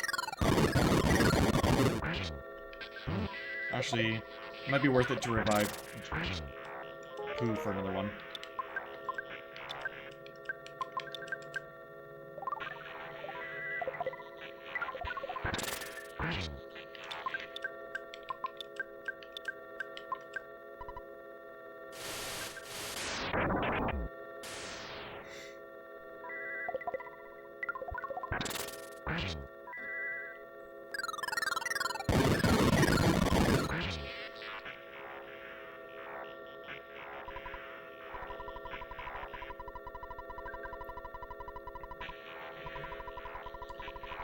You don't know about enough of the game to know when things are still alive.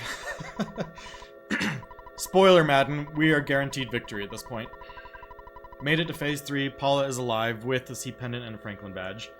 We cannot lose. Just a matter of how fast we get there. The triple solidify to start the fight was very unfortunate.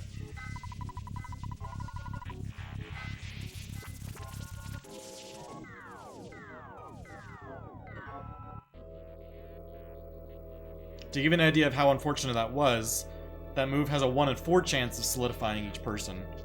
So, statistically, I should have seen 1 solidify, maybe. Getting all 3 solidified was a 1 in 4 times 1 in 4 times 1 in 4.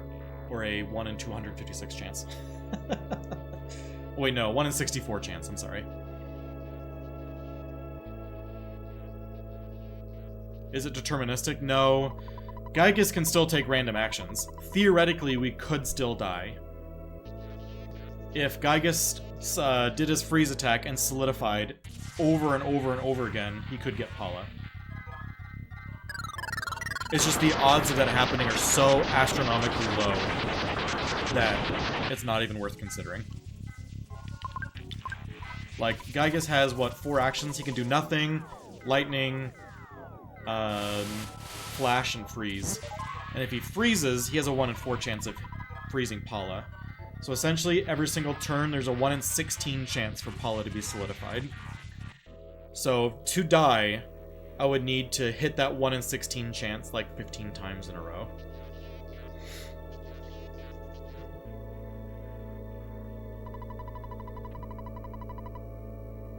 That's why I say it's essentially impossible.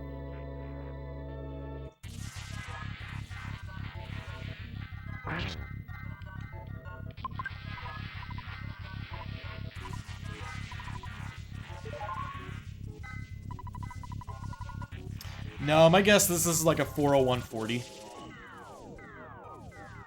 Or not a 40140, a 4 minute and 40 second run. That's my guess. Would I be even upset if that happened? I mean, even like getting back-to-back solidifies, it's a 1 in 256 chance. And then another one that's, now you're in like the 1 in 1,000. Another one, you're at like 1 in 16,000. Or no, 1 in, no wait, 1 in 16. No, you're at like 1 in 16,000 within like 3. Or so, no, 1 in 4,000 in 3 actions.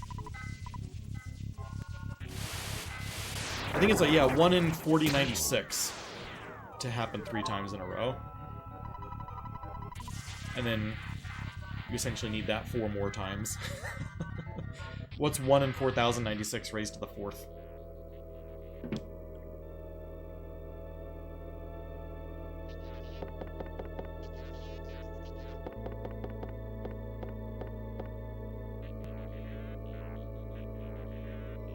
And the thing is, Earthbound doesn't have that many RNG values. There's like 16,000 RNG values that Earthbound has that it cycles through. So there may not even be a string that exists for this to happen.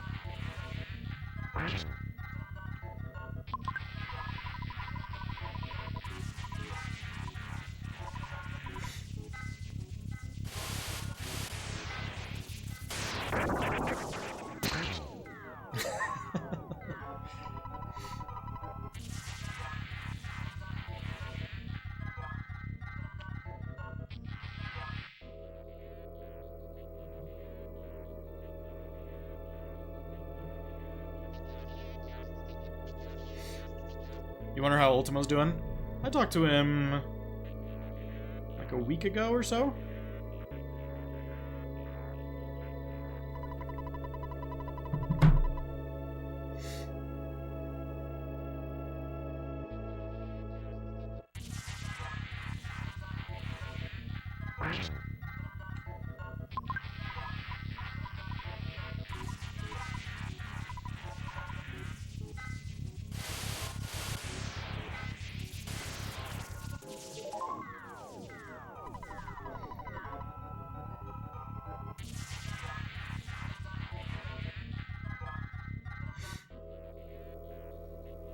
Yeah, Ultimo Ice was a strong Earthbound speedrunner back in the day.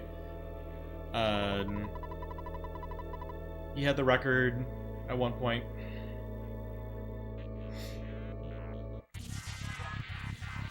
I was working with him for like 3 years, 2.5 years.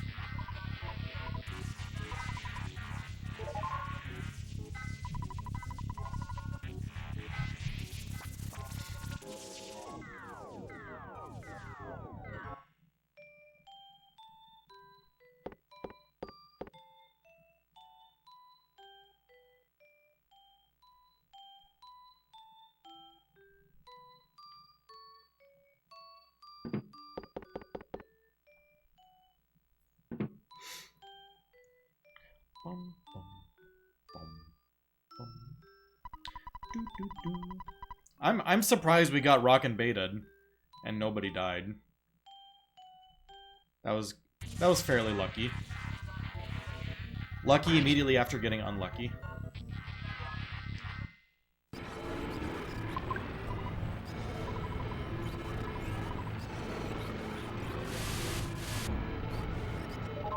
Hey, Fate, thank you so much for the raid, buddy.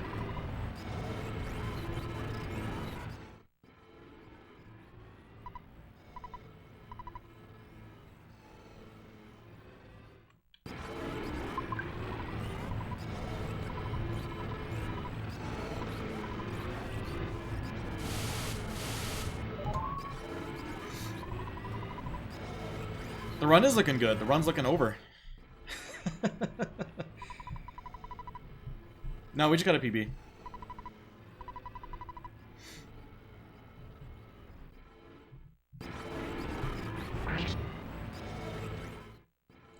My goodness, look at all these GGs. Thanks for the GG, Lovebird. Michael. Madden, Fate. Kilo, all the raiders from Fate stream. Tablespoon, Seamoy, Durend, Orbital, Roxas, Soul, Devilish, Urtai, Jethro, El Diablo. Thanks, everybody.